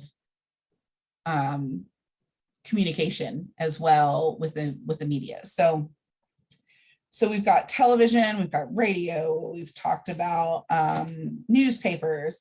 So now we're going to be talking about what is considered to be new media. So before, all of that was like traditional media, and now new media is like the digital media that you would talk about. So I'm trying to find, sorry, got distracted for a second. So like I've talked about before tonight, the internet has revolutionized communication, just as the penny press did in the 19th century. And the penny press was cheap tabloid style newspaper produced in the 19th century, when mass production of inexpensive newspapers first became possible due to the steam powered printing press. A penny press newspaper cost 1 cent compared to other papers, which cost more than 5 cents. And at the time, like that was a very large difference in price. It's funny, my husband actually just mentioned to me recently, he said, you know what you don't see at grocery stores anymore? And I was like, what? He said, like those trashy tabloid papers, like you just don't see them very often. I was like, you know what? You're right. Like we were at Walmart doing grocery shopping and stuff. And I was like, you're absolutely right. Like, cause they used to, like line, right there, along with the snacks. So you could like, read your little trashy stuff. And there's like, a few places that still have them, but you don't see them that often. And they're very few and far between. And I just find that really interesting. Like, I don't know if it's fallen out of popularity, or if they've also gone to like a more online format, because, you can get gossip anywhere on the internet. But I thought that was a really interesting observation that I had not even paid attention to. The Loch Ness Monster been found, Elvis seen, like somebody was abducted by aliens. Like those were so popular. Like when I was a kid, like I always remembered seeing them, when I was, at the grocery store with my mom, and you don't see them hardly anywhere anymore. So I just find that interesting, and I haven't had a chance to like look into it and research why. I'm sure some of it's money, and some of it's probably the internet, but I'd be interested to see like how many, like is the Inquirer still around or whatever. So I feel like I'll have to look that up later. But so the internet has definitely changed the game, just like the cheaper newspapers did. I don't think it's any surprise to anybody here that people under the age of 50 rely a lot on online news. I do. I mean, I also, because I am home, like I have the luxury of like having it on the TV. But I'm still constantly, throughout the day, like I'm in and out of different things in my phone, as we all have become addicted to. And so the online news is just right there, readily available for us. Oh goodness. Sorry. Just like streaming video has replaced a lot of cable stations. A lot of people, are saying no more to cable, and instead they are subscribing to stuff. And I think I mentioned this in another lecture, but like because we have a mixed household, with my mom and us and a 2-year-old or almost 2-year-old, we have cable because my mom's very she's a channel surfer. She wants the remote. She wants to be able to watch it. She knows when something comes on and she's going to put it on at that time. She wants to watch it live. My husband and I like the streaming of okay, well, we like Mrs. Maisel, but it's got a lot of risque whatever and jokes and stuff, and so it's not appropriate to watch like when my daughter's awake, right? So like we can stream that whenever, and of course we have several streaming services like everybody else. You can't just have it's like candy, M&M or whatever. You can't just pop one like a pretzel, or not a pretzel, what is it, a Pringle. Good Lord. Like they say, you can't just pop one, which I find to be very true. Pringles. So we have Disney Plus for our kids / Marvel, and and Netflix and Hulu, and we also have Spotify, which isn't TV, but still sort of like a streaming service, and and Paramount Plus, because we're huge sci-fi nerds. So we love Star Trek, and that's the only way you can get any of the Star Trek shows that are out is through Paramount Plus.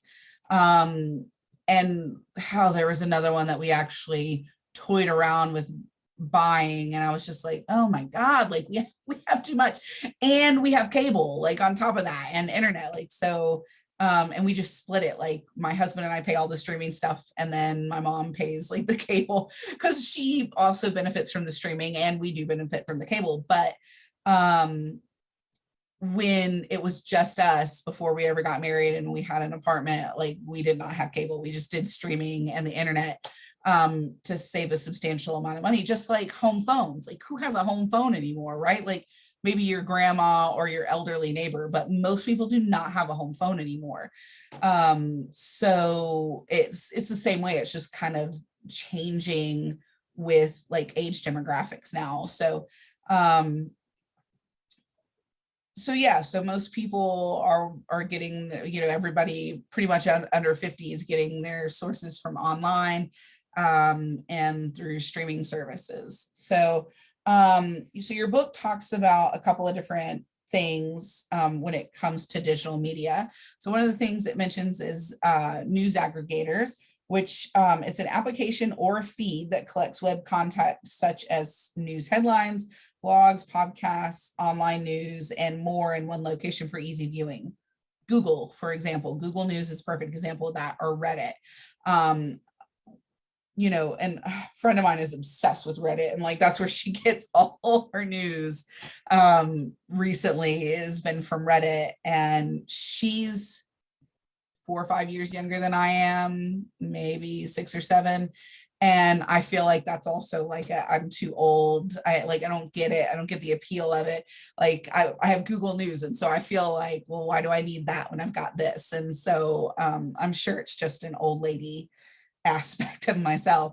And a lot of people prefer that because it is all in one place, and they don't have to go digging and hunting, and it's all at their fingertips.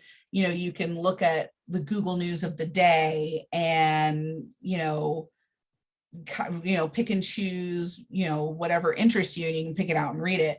So my husband was out of town one time with like very limited internet access, and that is kind of like his daily addiction. He loves to kind of like look through the Google and the Yahoo News and read random articles about science or whatever, like a little bit of politics, a little bit of science, a little bit of, like, oh, a new anime is coming out, like whatever, right?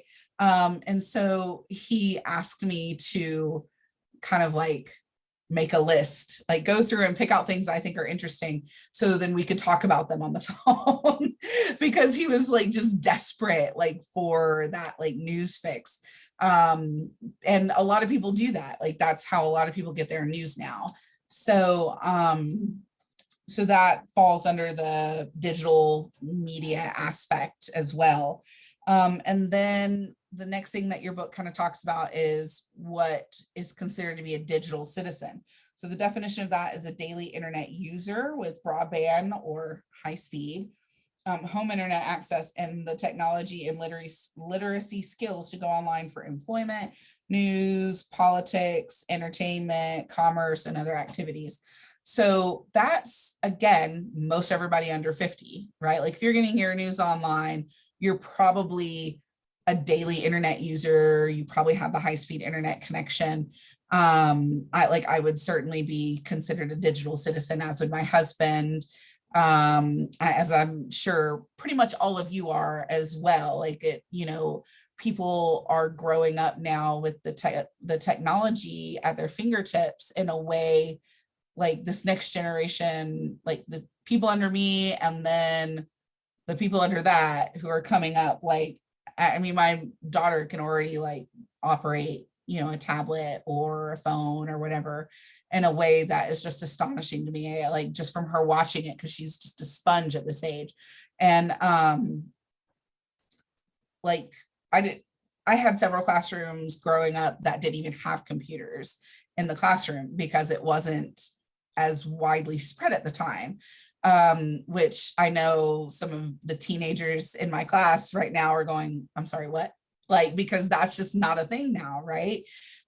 We actually didn't even have a computer in our home because we were very tight income.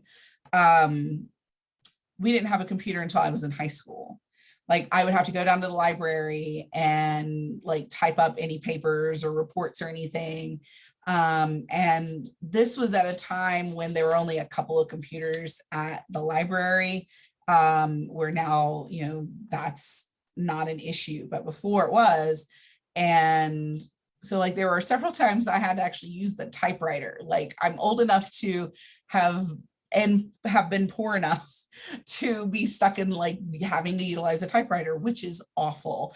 And I feel bad for anybody with that has been their primary source of like putting out anything. Like I can't even imagine going back to that.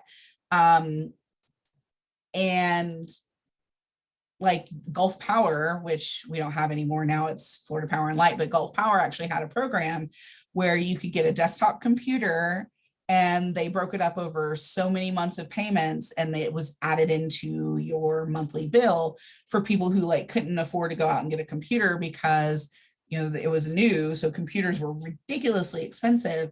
And it had gotten to a point, I was in advanced classes and stuff, and so I had to have stuff typed in, and I actually got docked for like neatly writing things because I didn't have a computer. And which is very much a disparity of people who are low income, and people still have that kind of issue. Thinking back on it, I feel like my parents and I should have maybe made a bigger stink about that because it was solely out of lack of income, you know, and I would have to go over to friends' houses and type stuff, or I'd write something up ahead of time and then I'd give it to my friend and she would type it for me and then bring it to school the next day. Like that's poor, people. Like that is poor. So my parents were like, okay, well, looks like we need to like break down and get a computer. And so they did, and they did it on that monthly payment plan through Gulf Power, which they don't even offer stuff like that anymore. I mean, not in that manner. Of course, you can get a credit card or, you know, 6 months same as cash, or, you know, whatever. A lot of places have their own kind of programs like that now. But, you know, that was certainly an issue for people when internet was starting to really become easier to obtain and more people were getting computers. And unfortunately, it's still an issue for people who have a lower income because it's not, I mean, it's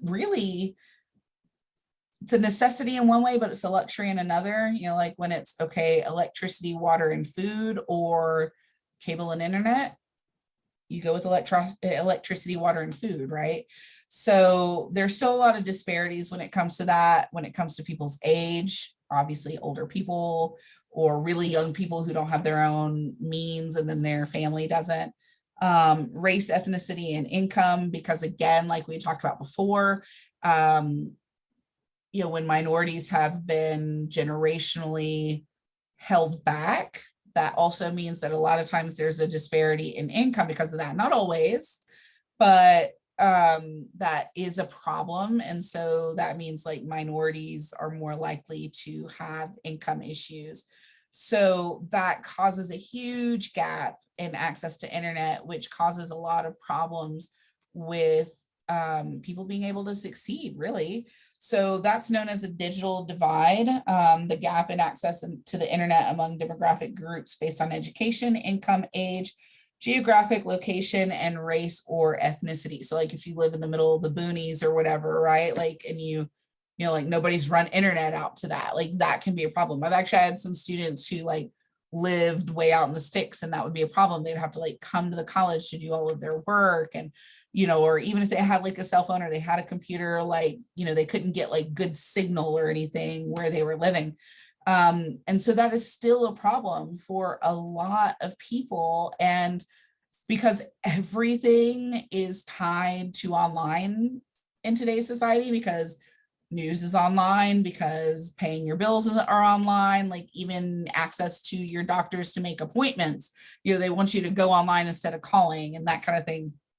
So that causes a huge gap. And that's why a lot of people argue that government has a responsibility to provide universal access, because at like a lot of jobs you can't even like access to apply for unless you can get to the internet.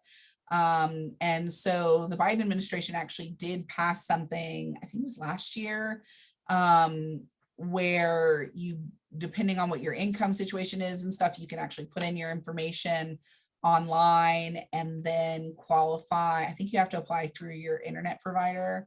And then you can qualify to get so much off of your bill to get either free or very reduced internet, depending on the internet speed in which you get it. Like maybe you get $50 off towards internet costs. And so that is a program that the government is providing now to try and equal things out and level the playing field for people who otherwise would not have access to the internet. Of course, you have to have access to the internet to apply. So it's sort of, you know, a little catch-22 there. Like, you know, people have to go somewhere where they can get access to that to be able to apply. So, you know, we've touched on social media, of course, like that has been something that's come along as the internet has expanded. So, you know, I mean, you guys don't really need a definition of social media, but, you know, your book calls it, so sorry, web and mobile-based technologies used to turn communication into an interactive dialogue in organizations, communities, and individuals. Of course, your Facebook, your Instagram, your Reddit, your Twitter, your TikTok, maybe even Snapchat. I have a Snapchat. I've used it like 3 times. It just doesn't appeal.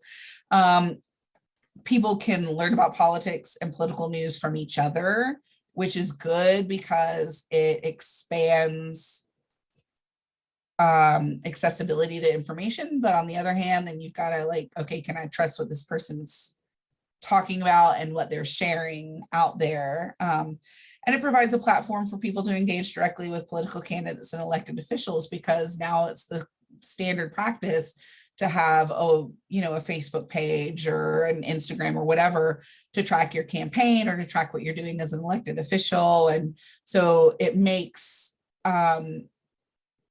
politicians more accessible in a way that they weren't as accessible previously.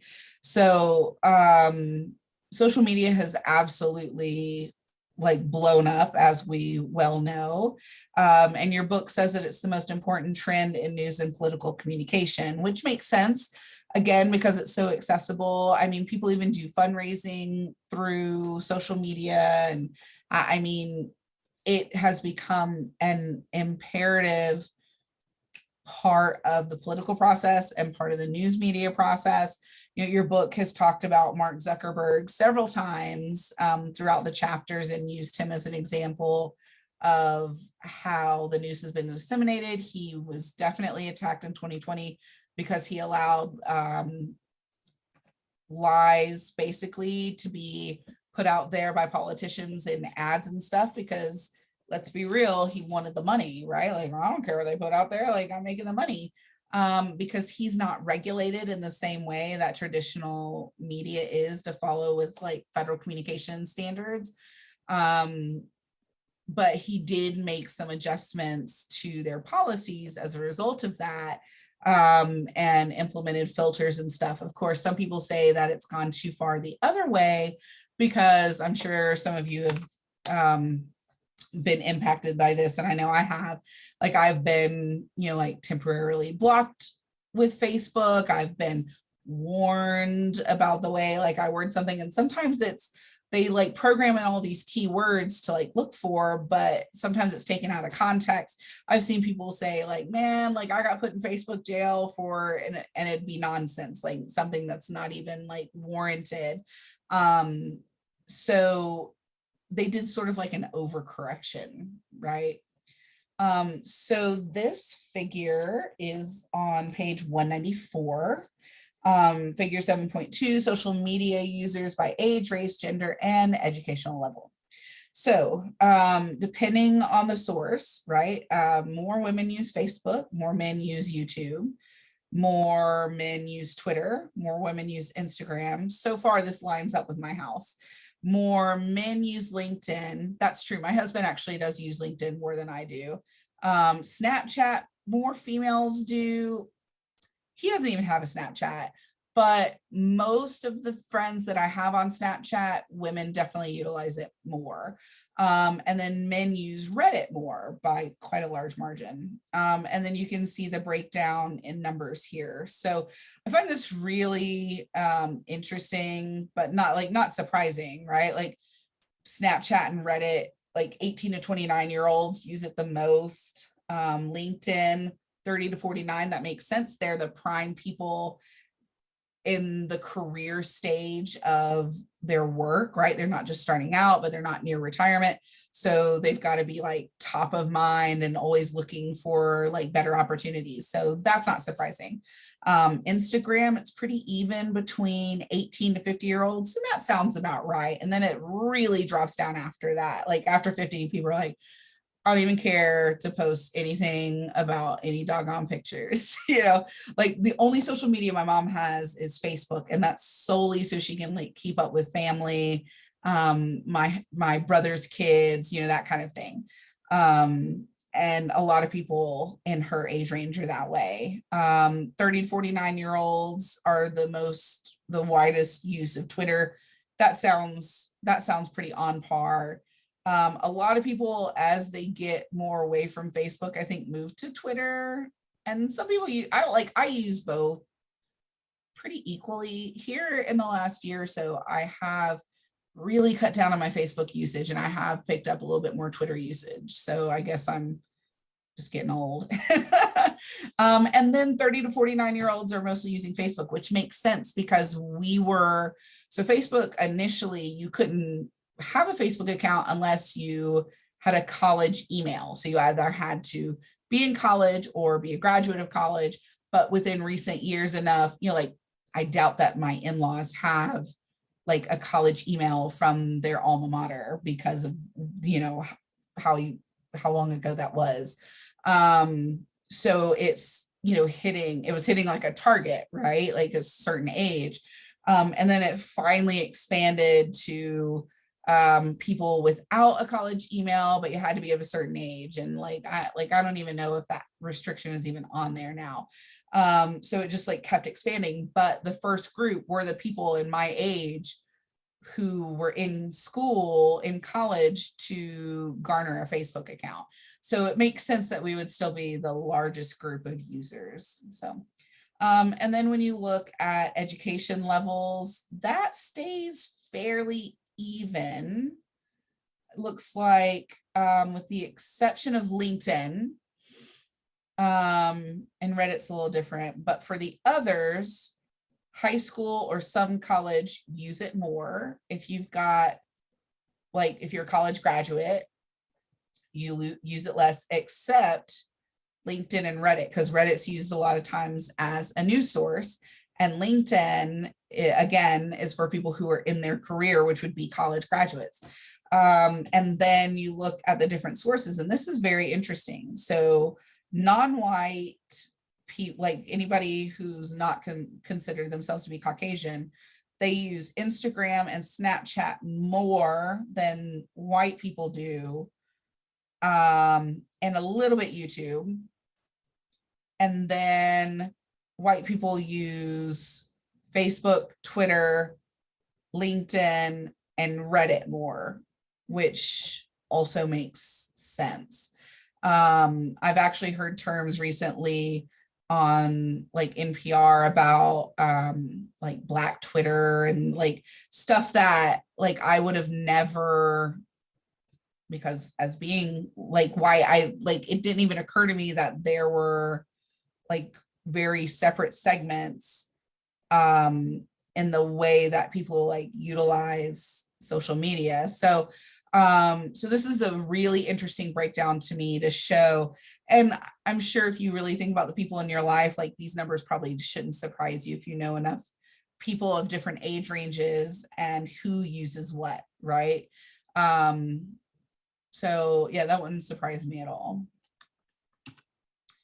So one of the things that has shifted with the invention and expansion of the internet is who reports on things. So it's not just your professional journalists, you know, like going to journalism school and then going into the field, right? It's more of a general population thing as well now. So your book talks about something called citizen journalism, which is news reported and distributed by citizens rather than by professional journalists and for-profit news organizations. So cell phones with cameras, right? Like how many times have we seen cell phone footage of a fight happening or a police incident or a protest or something along those lines, because or somebody being a Karen at the grocery store, right? Like that is so much easier to get out to the world now because just about everybody has a smartphone. Yes, there are some people who don't, some people who still have like an old school flip phone and all they can do is text on it or whatever, but fewer and fewer people fall in that category. More and more people have a smartphone with at least a camera and basic video where they can just pull out their phone and start recording. So it makes it easier for millions of people in the United States to be able to photograph and record events. So, and then they post it on all of their social media, right? Like, and everybody makes it easy, except for TikTok. TikTok makes it a little difficult to share things, in my opinion. And Instagram, because you got to like download it with an Instagram downloader and then like reshare it. And that irritates me. I want to share a feature on both Instagram and TikTok. And I'm very frustrated that that is not the case because I am definitely a Facebook and Twitter user and I like my share button, you know? So, but it makes it so much easier to share that information out, right? And like Facebook has like where you can link it to your Twitter, you can link it to your Instagram, and Instagram, you can link it to your Twitter and your Facebook and whatever. So you can take a video, post on Instagram, and then also post on your Facebook and Twitter, right? So it makes it so much easier to disseminate the information and in real time, as opposed to waiting for like a reporter to get on the scene or even a reporter to be available if they're limited in supply. Not all the news stories can get covered because people can't get out there. And so citizens have started taking to that. And of course, since social media allows people to upload content, you know, that, you know, increases the amount of information that's getting out there. It definitely is to the point where those people help supplement the work of professional journalists because there just aren't enough professional journalists out there to cover literally everything that happens in the world. And since we are all connected 24 hours a day now, I mean, there's always something out there, whether it be by traditional sources or by just a citizen in the community. So your book on page 195 talk about the benefits of online news. So the convenience, the up to the minute current information, the depth of the information available, and the diversity of viewpoints and the low cost, right? It's cheap, you know, but there are also a lot of downsides to online news. So these are like the benefits. Like if you were to see that later on, say, a test, quiz, or something, these would be the benefits of online news. Hint, hint, wink, wink, nudge, nudge. So it's important that you know that what these are. So if you were to see something that said what is not a benefit, you would know which stood out like a sore thumb. Just saying. So it's rapidly available, which is great, but there are definitely some downsides. So on pages 196, 197, yeah, 196 and 197, it talks about the concerns of online news. So you have to worry about the quality of information that you're getting, because anybody with internet access can put whatever they want out there, right? So is it thoughtful, intelligent debate and discussion? Is it impartial, quality standard reporting of just the facts? And a lot of times it's not, right? Like you get hate speech, you get gossip and rumors, you get a lot of factual errors. And so that can cause really big issues because then people don't know what to believe, because sometimes it's hard to differentiate, like I mentioned before. So fake news, your book actually defines it. Donald Trump has forever changed the discussion and teaching of the media by coining the phrase fake news. So fake news is considered false stories intended to be read as factual news that are circulated to benefit one candidate or party over another, or to generate ad revenue. So, I mean, it's the internet. We all have encountered misinformation. I have been guilty of sharing something that seemed very legitimate from a legitimate source, and then somebody pulls out Snopes and goes, this isn't true. And I feel like an idiot. That's a nice word. That's not what I was going to say, but you know, that I feel pretty dumb because I didn't take the 30 seconds to research it. And we've all done it. We've all been guilty of that. Oh, gracious. It's so many examples are popping in my head, but we're all familiar with that, right? It's a common problem. So you have to watch out for false information, and make sure that what you're seeing is credible. So digital media doesn't have that objective journalism responsibility. Like there's not like some sort of like, you know, unspoken oath of doing the right thing. They definitely cater to individuals that they're trying to target and reaching a particular audience. So there's a problem with the fact that with there being so many options, you can sort of choose what you see and what you don't see. And so then you can basically filter out what you're uninterested in or what you disagree with. And so then that can lead to very one-sided viewpoints without having the whole picture. So, so your book references those as filter bubbles or self-selection biases.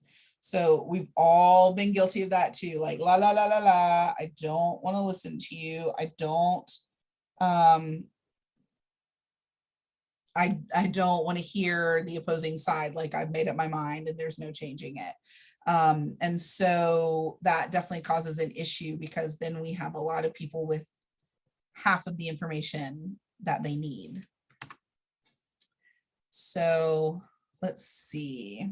Where's this picture? Come on now. I don't even see this picture. So digital media can definitely be inaccurate. It can be an outright lie. When President Obama was oh, here it is. Hello, I looked right past it. So without traditional media's commitment to fact checking, digital media sometimes spread inaccurate information and rumors. In 2008, the false claim that President Obama was not a natural-born citizen spread rapidly online and remained a top story even after Obama released his official long-form birth certificate. So it's really ridiculous and like people still are out there who believe that, which is not true. Surprise, surprise, that people believe what they want to believe and they don't want to listen to facts. So something that a lot of people don't realize is that Barack Hussein, like people got upset about Hussein, but it's actually a very common name overseas. It's like John here. And his Obama is actually originally Irish. The apostrophe got dropped during immigration and stuff, but he's Obama. So so originally it was O apostrophe Mama. So and he does actually have some Irish heritage, which you know, nobody talks about. I love Ireland. I obviously have some Irish and Scottish and Welsh and all of that good stuff. So I'm a huge fan of Ireland.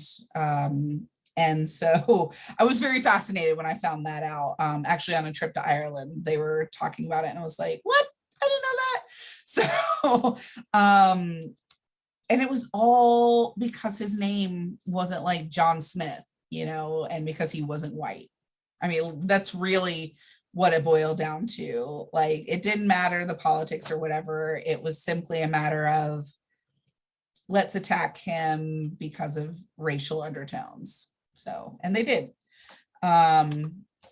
which is insane because it's the first thing that's done when you put in your paperwork to run for office. Like a background check is done, and to qualify and to be applicable to be on the ballot, you have to be a natural born US citizen and be 35 years or older.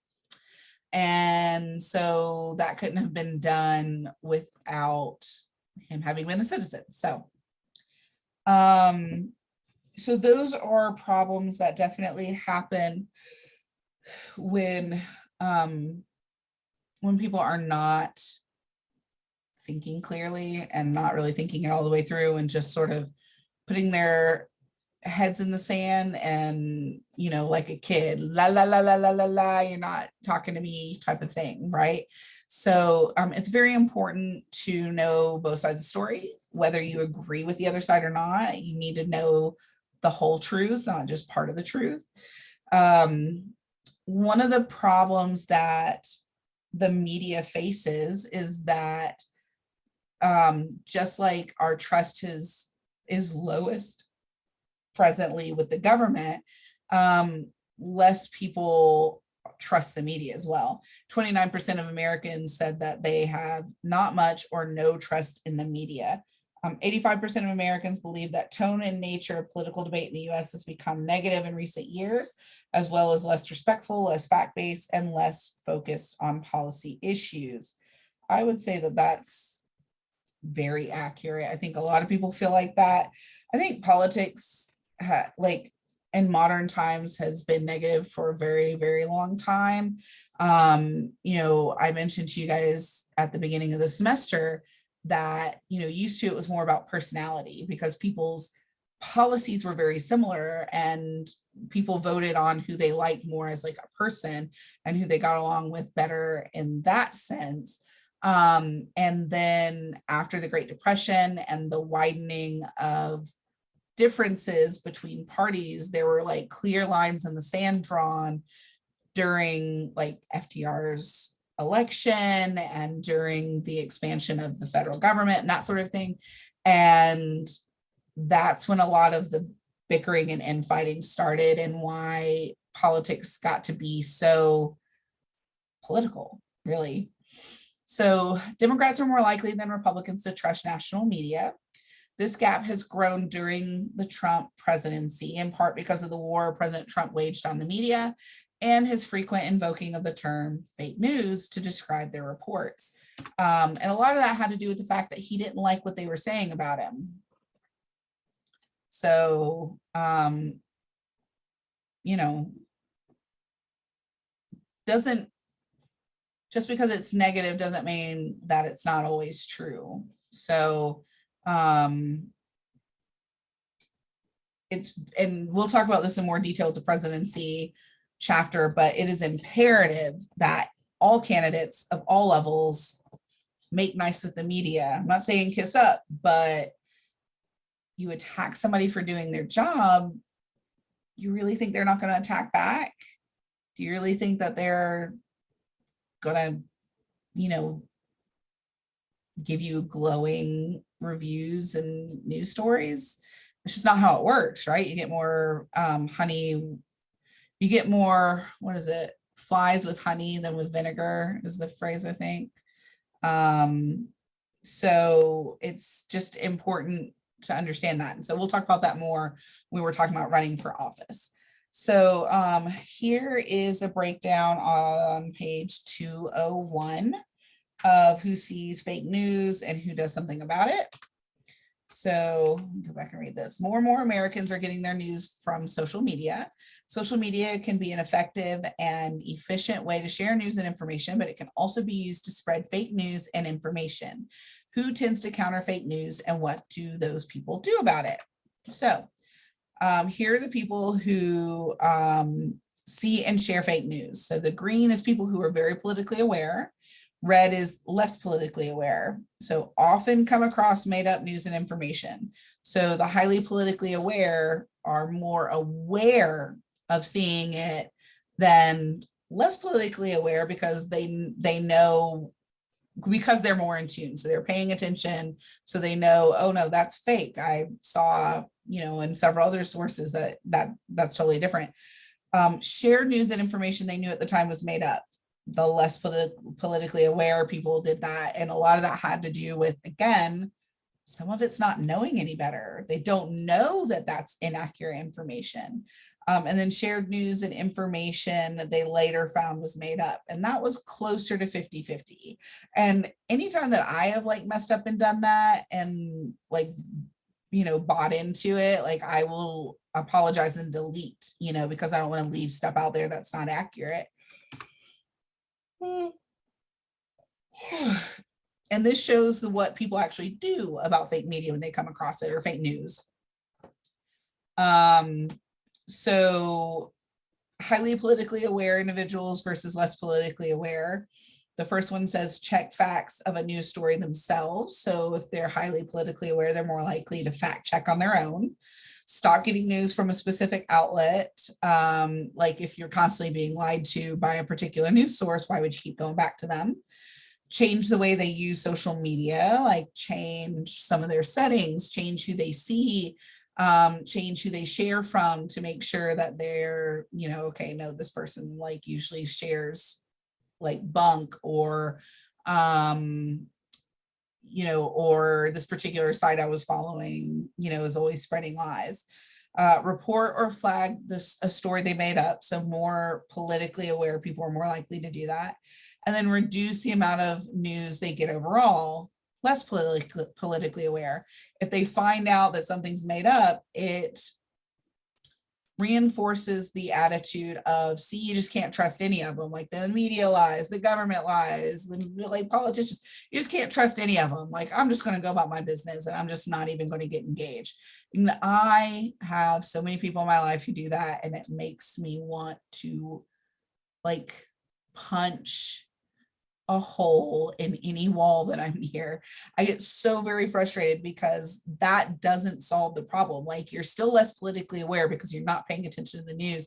And instead of learning and growing to become more politically aware, it's just easier to shut down. It's the most immature, pointless thing ever. So we are getting very close to wrapping up. Woohoo, yay. So we are now on page 202, and it talks about how the media influences politics. So obviously the media can shape the perception of events, issues, and institutions in how they cover news stories. There's a couple different ways that they do that. So the first one is agenda setting. That's the power of the media to bring public attention to particular issues and problems. So they can focus on certain issues like the Roe v. Wade as opposed to Miranda, to get people to focus on those issues. Then the way that they frame a story, the way they discuss a story, Framing is the power of the media to influence how events and issues are interpreted. So it's the spin, the angle, the focus that they put on it, and the way in which they talk about it. Like you can see the same news story covered on CNN and covered on Fox, and they frame it completely differently, right? And then your book talks about priming, which is the process of making some criteria more important than others when evaluating politician, problem, or issue. And so they're saying, okay, this particular issue, we think the public should know about. This one is not as important. That's agenda setting. We're going to interpret this particular event or issue in this manner. We see it like this, so this is how we're going to report on it. And then we're going to pick that apart even further and say, okay, this core issue is more important than these other issues. These are not as important to talk about. So we're going to talk about this one because we think this one is more important for the people to know. So that's priming. So one of the things that a lot of people don't think about in addition to those things is the fact that the media decides what you see and what you don't see and what gets covered and what doesn't get covered. So under agenda setting, it discusses the fact that media is known as a gatekeeper, which is gatekeeping is a process by which information and news are filtered to the public by the media. For example, a reporter choosing which sources to include in a story. So they're the gatekeepers of the information. They determine what they give out and what they don't give out to the public. And some of it is, okay, this is kind of extraneous information. This isn't like important to the story. This isn't like the focus. And so that way they can sort of like keep it succinct. A lot of groups or politicians that want to generate support for policy proposals usually need to secure media coverage for it. So like if the media covers it in a favorable light, they're more likely to get public support for that. However, when policy issues are not on the media's agenda, they receive relatively little attention from politicians. So like if the media is not talking about it, that means the public isn't thinking about it. And so why would the politicians worry about it? Does that make sense? So the media has two different modes. One is known as alarm mode, which breaks news stories, and patrol mode for greater depth on things that are happening. Alarm mode is often triggered in search for a bigger audience, with patrol mode coming up right behind to go in depth about what they just set the alarm for. So during the 1960s, civil rights protesters learned a variety of techniques designed to elicit sympathetic media coverage. Television images of police brutality in Alabama led directly to the enactment of the 1965 Civil Rights Act. So you should be able to see here that a group of firefighters have turned a high pressure fire engine hose onto peaceful protesters to try and stop the civil rights movement from moving forward. This picture always disgusts me. It always makes me incredibly angry. I have never been hit with a very high pressured hose like this, but if it's strong enough to put out massive fire flames and can knock over parts of a building like that is on fire, what do you think it's doing to those individuals who are just peacefully implementing their rights as citizens to peacefully protest? It's just messed up, man. It's so messed up. Let's see, I've already talked about this. Politicians are careful to choose certain words in media coverage. For example, in the 2016 presidential campaign, Donald Trump framed Hillary as a criminal, crooked Hillary for her use of a private email server, which they all do, actually. So the media can prepare the public to bring specific information to mind when thinking about politicians or issues. So they can alter how voters make decisions and make choices when they go to vote based on how the media frames something. For example, during 2020, the coronavirus pandemic was in the national media spotlight. This primed voters to evaluate the two candidates, Trump and Biden, through the lens of the pandemic and who's going to get us out of this mess, who's going to get us back to a place of normalcy. So, so let's see, the last, is it the last section? It's not the last section. It's the section before the last section. So the next section talks about journalists shaping political news.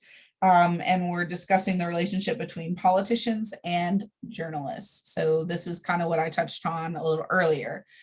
So there's something called media leaks, which are done intentionally to disclose confidential information to the news media to get out to the public in a subversive way where they don't have to put their own face and name to it a lot of times. So you guys have probably heard of the term whistleblowers, which are usually lower level officials in government offices who feel that, or if they see that their boss or the government's elected official or a government department is doing something illegal, something improper, then they basically publicize it. They go to the media or they go and report it. And a lot of times those people are retaliated against because they speak out about what's wrong. And there are a lot of laws to protect whistleblowers because really they are doing a service to say, hey, this isn't right that they're doing this and we got to do something about it.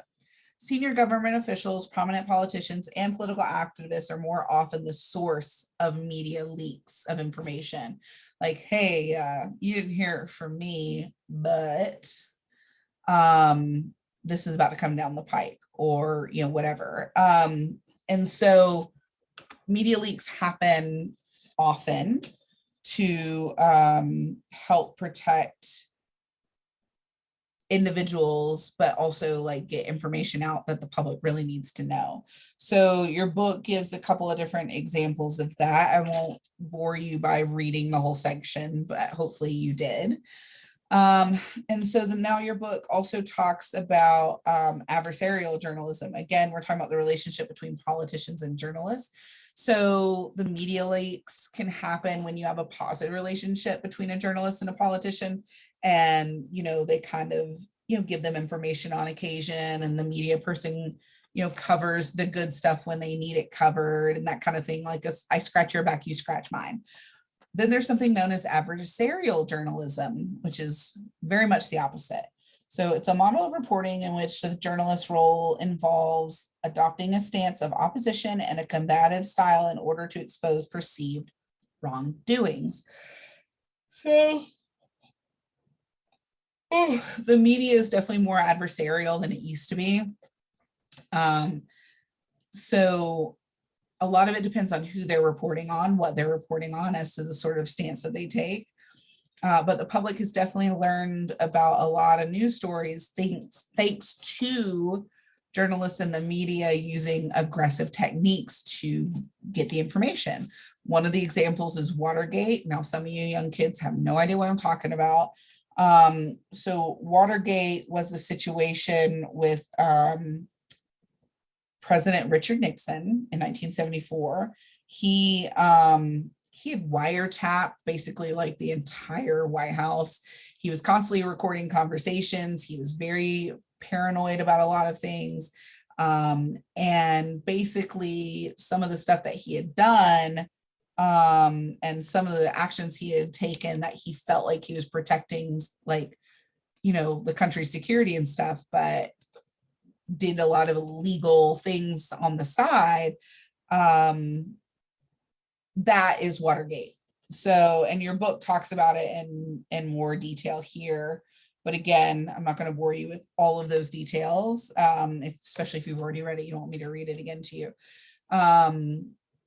Russia's interference with the 2016 election, which has been largely discussed in the last several years.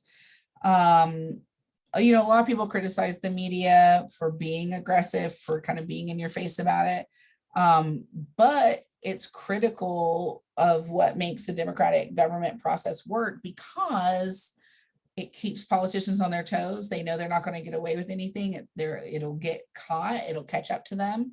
And it helps to get out the real story as opposed to this sugar-coated nonsense of everything's all rainbows and butterflies. So, see, we're on the last section, guys. Yay! Broadcast media regulation. So this talks about describe the evolution of rules that govern broadcast media.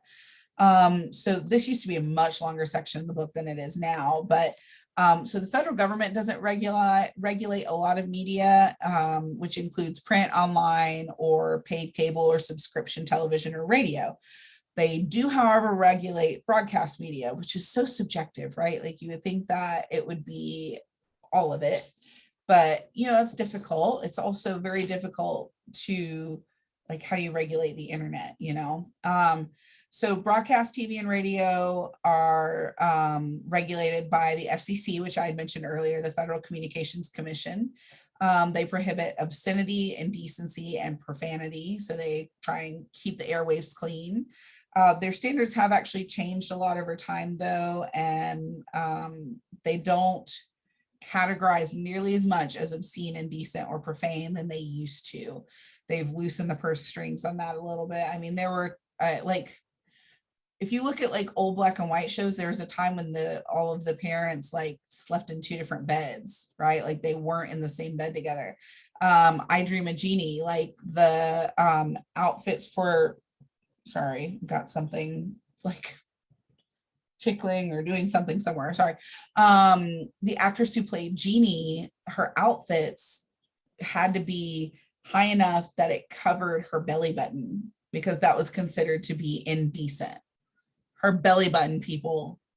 And later on in the series, as some of that started to relax, it got a little lower, and then you could see her belly button by the end. And so I just find that really interesting, that how it's shifted over the years. And so because FCC has like loosened a lot of that type of stuff up, some of the regulations that broadcast media used to have is just not as big of a focus anymore as it used to be. So let's see. The debate over net neutrality, which is something your book talks about, highlights fundamental questions about democracy. If the media are intended to be a marketplace of ideas, what should the government do to regulate that marketplace? Should any single entity be allowed to exert more influence or control, or should everyone be allowed to participate equally? So let's see, where does your book discuss net neutrality?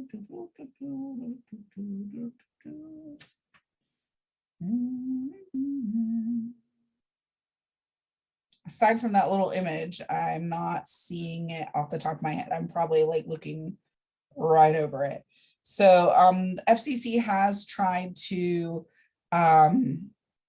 prohibit obscenities or indecency or profanity on the air between 6 a.m. 10 p.m. Because kids are more likely to be watching. But FCC only applies to over-the-air broadcast media, not to cable television, the internet or satellite radio.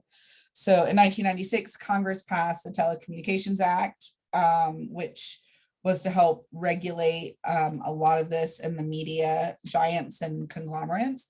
But they ended up loosening those restrictions on media ownership and allow telephone companies, cable providers, and broadcasters to compete with one another to provide services.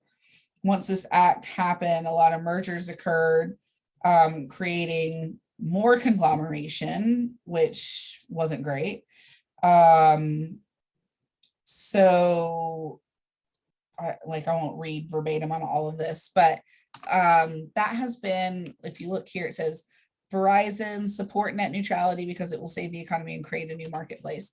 So one of the issues that the government has talked about is not having like a monopoly, but there hasn't been as much enforcement of that as you would think when you look at how many, like if one business like owns or takes over or absorbs so many businesses, And a lot of times it's just not broken up in a way that you would think it should be.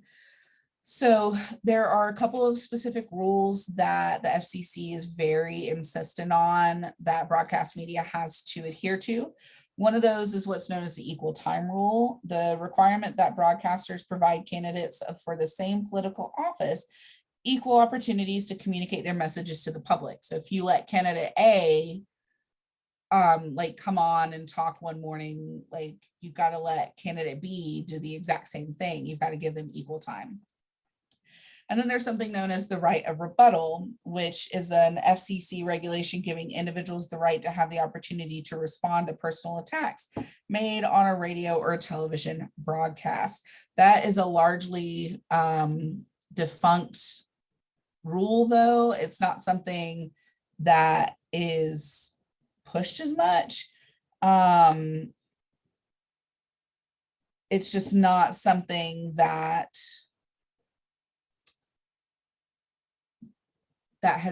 it just hasn't been done a lot, really, like in recent years anyways. I mean, it can be, but it's not something that's done all the time. So that is the media chapter. I don't know about you guys. I love talking about the media, and maybe I just droned on too long, but I was getting bored with myself. I'm sorry.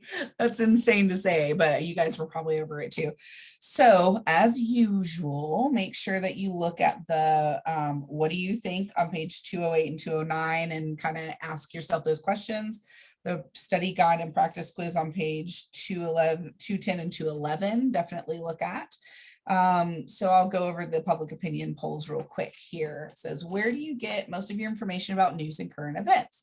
And of course, that's very subjective. A lot of you guys are under the 50 mark, so I'm sure a lot of you would say social media, maybe A for online news website, but a lot of people are going to say Facebook and Twitter because of the fact that it basically acts as a news aggregator. Is news bias a problem on broadcast television news? Yes, it's a problem. Legitimate news stories should present multiple points of view. No, it's not a problem. People who are truly interested will find out more information and perspectives online, or see there's no bias. There are definitely more regulations for broadcast television to make sure that they are really offering up both sides of a story. So I would say that there's not a bias in most situations. And then if there is any perceived, it's I would assume that it's pretty small, and most people would go and search out the rest of the information. But based on the regulations, broadcast news shouldn't be nearly as biased as cable television is. Question 3, your generation has unprecedented access to information, fluency with technology, and connections via social media. What impact will this have on voter participation in decades to come? A, more voters are better informed than ever. B, more voters feel direct connection to candidates. C, fewer voters, information will make them distrustful. D, fewer voters, people will be too busy doing other things on social media to vote. I would hope both A and B are true. I'm sure there are glass half empty folks out there who feel like it'll be more C or D, but of course this is subjective. But I think, so we run the risk with the, the concern of digital media, of course, is having kind of one-sided discussions or thought processes, because you can filter it out easier. So we do run the risk of maybe not being as informed as we should, maybe even being less informed. But I do think that we would at least have B, which is more connection to the candidates, because they're more readily accessible than they used to be. Number 4, WikiLeaks posted private government documents online. Does the public have a right to this information since the public funds the government? Or should publishing state secrets be a crime? Now, it depends on the situation, right? Like it's kind of case by case. Like, yes, we have a right to government information. However, the general public doesn't necessarily need to know everything either, because sometimes it is a matter of national security. Now, in this situation, it was to try and get out some shady information that the government was doing. The person who kind of got that information out there, they tried to prosecute and persecute. So this is kind of however you personally feel about the situation. It's kind of a little bit of both, really, in my opinion. Like, it's hard to say. Number 5, some nations restrict foreign ownership of major media outlets should the US adopt such policy. A lot of people say yes to this. A lot of people say no, because that hinders the free market. And I hate to tell people, but we already have foreign ownership of major media outlets. It would be hard to adopt something like that now, because what do you do with the companies already owned by foreign ownership? You can't force them to sell. So do they just pull out? Now you've lost like those major media outlets. You know, it'd be very difficult to make that happen. As always, the America Side by Side is very interesting. So we talk about internet freedom, as far as like what you can do on the internet, as long as it's not illegal, right? So anything in green is free to sort of do what you need. The lighter pink is partially free, and then red is not free to do whatever they want at all. And then all the gray is that it had nobody polled in that area or researched in that area. So this is also, I love the how-to pieces in the books. This is on page 198 and 199. So a good way, in addition to that bias chart that I gave you, a really great way to see if news sources are on their A game or if they're not great for you to utilize is this list right here. So number 1 is the most important step is to evaluate the web address. If you happen to see that question, the most important step is to evaluate the web address.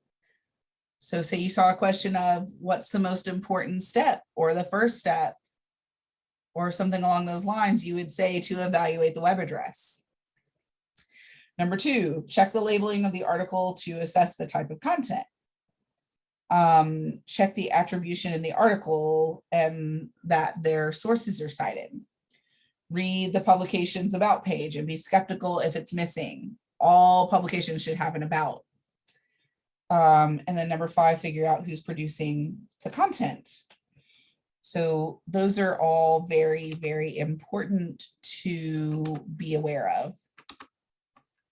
So that is something that you should absolutely look at.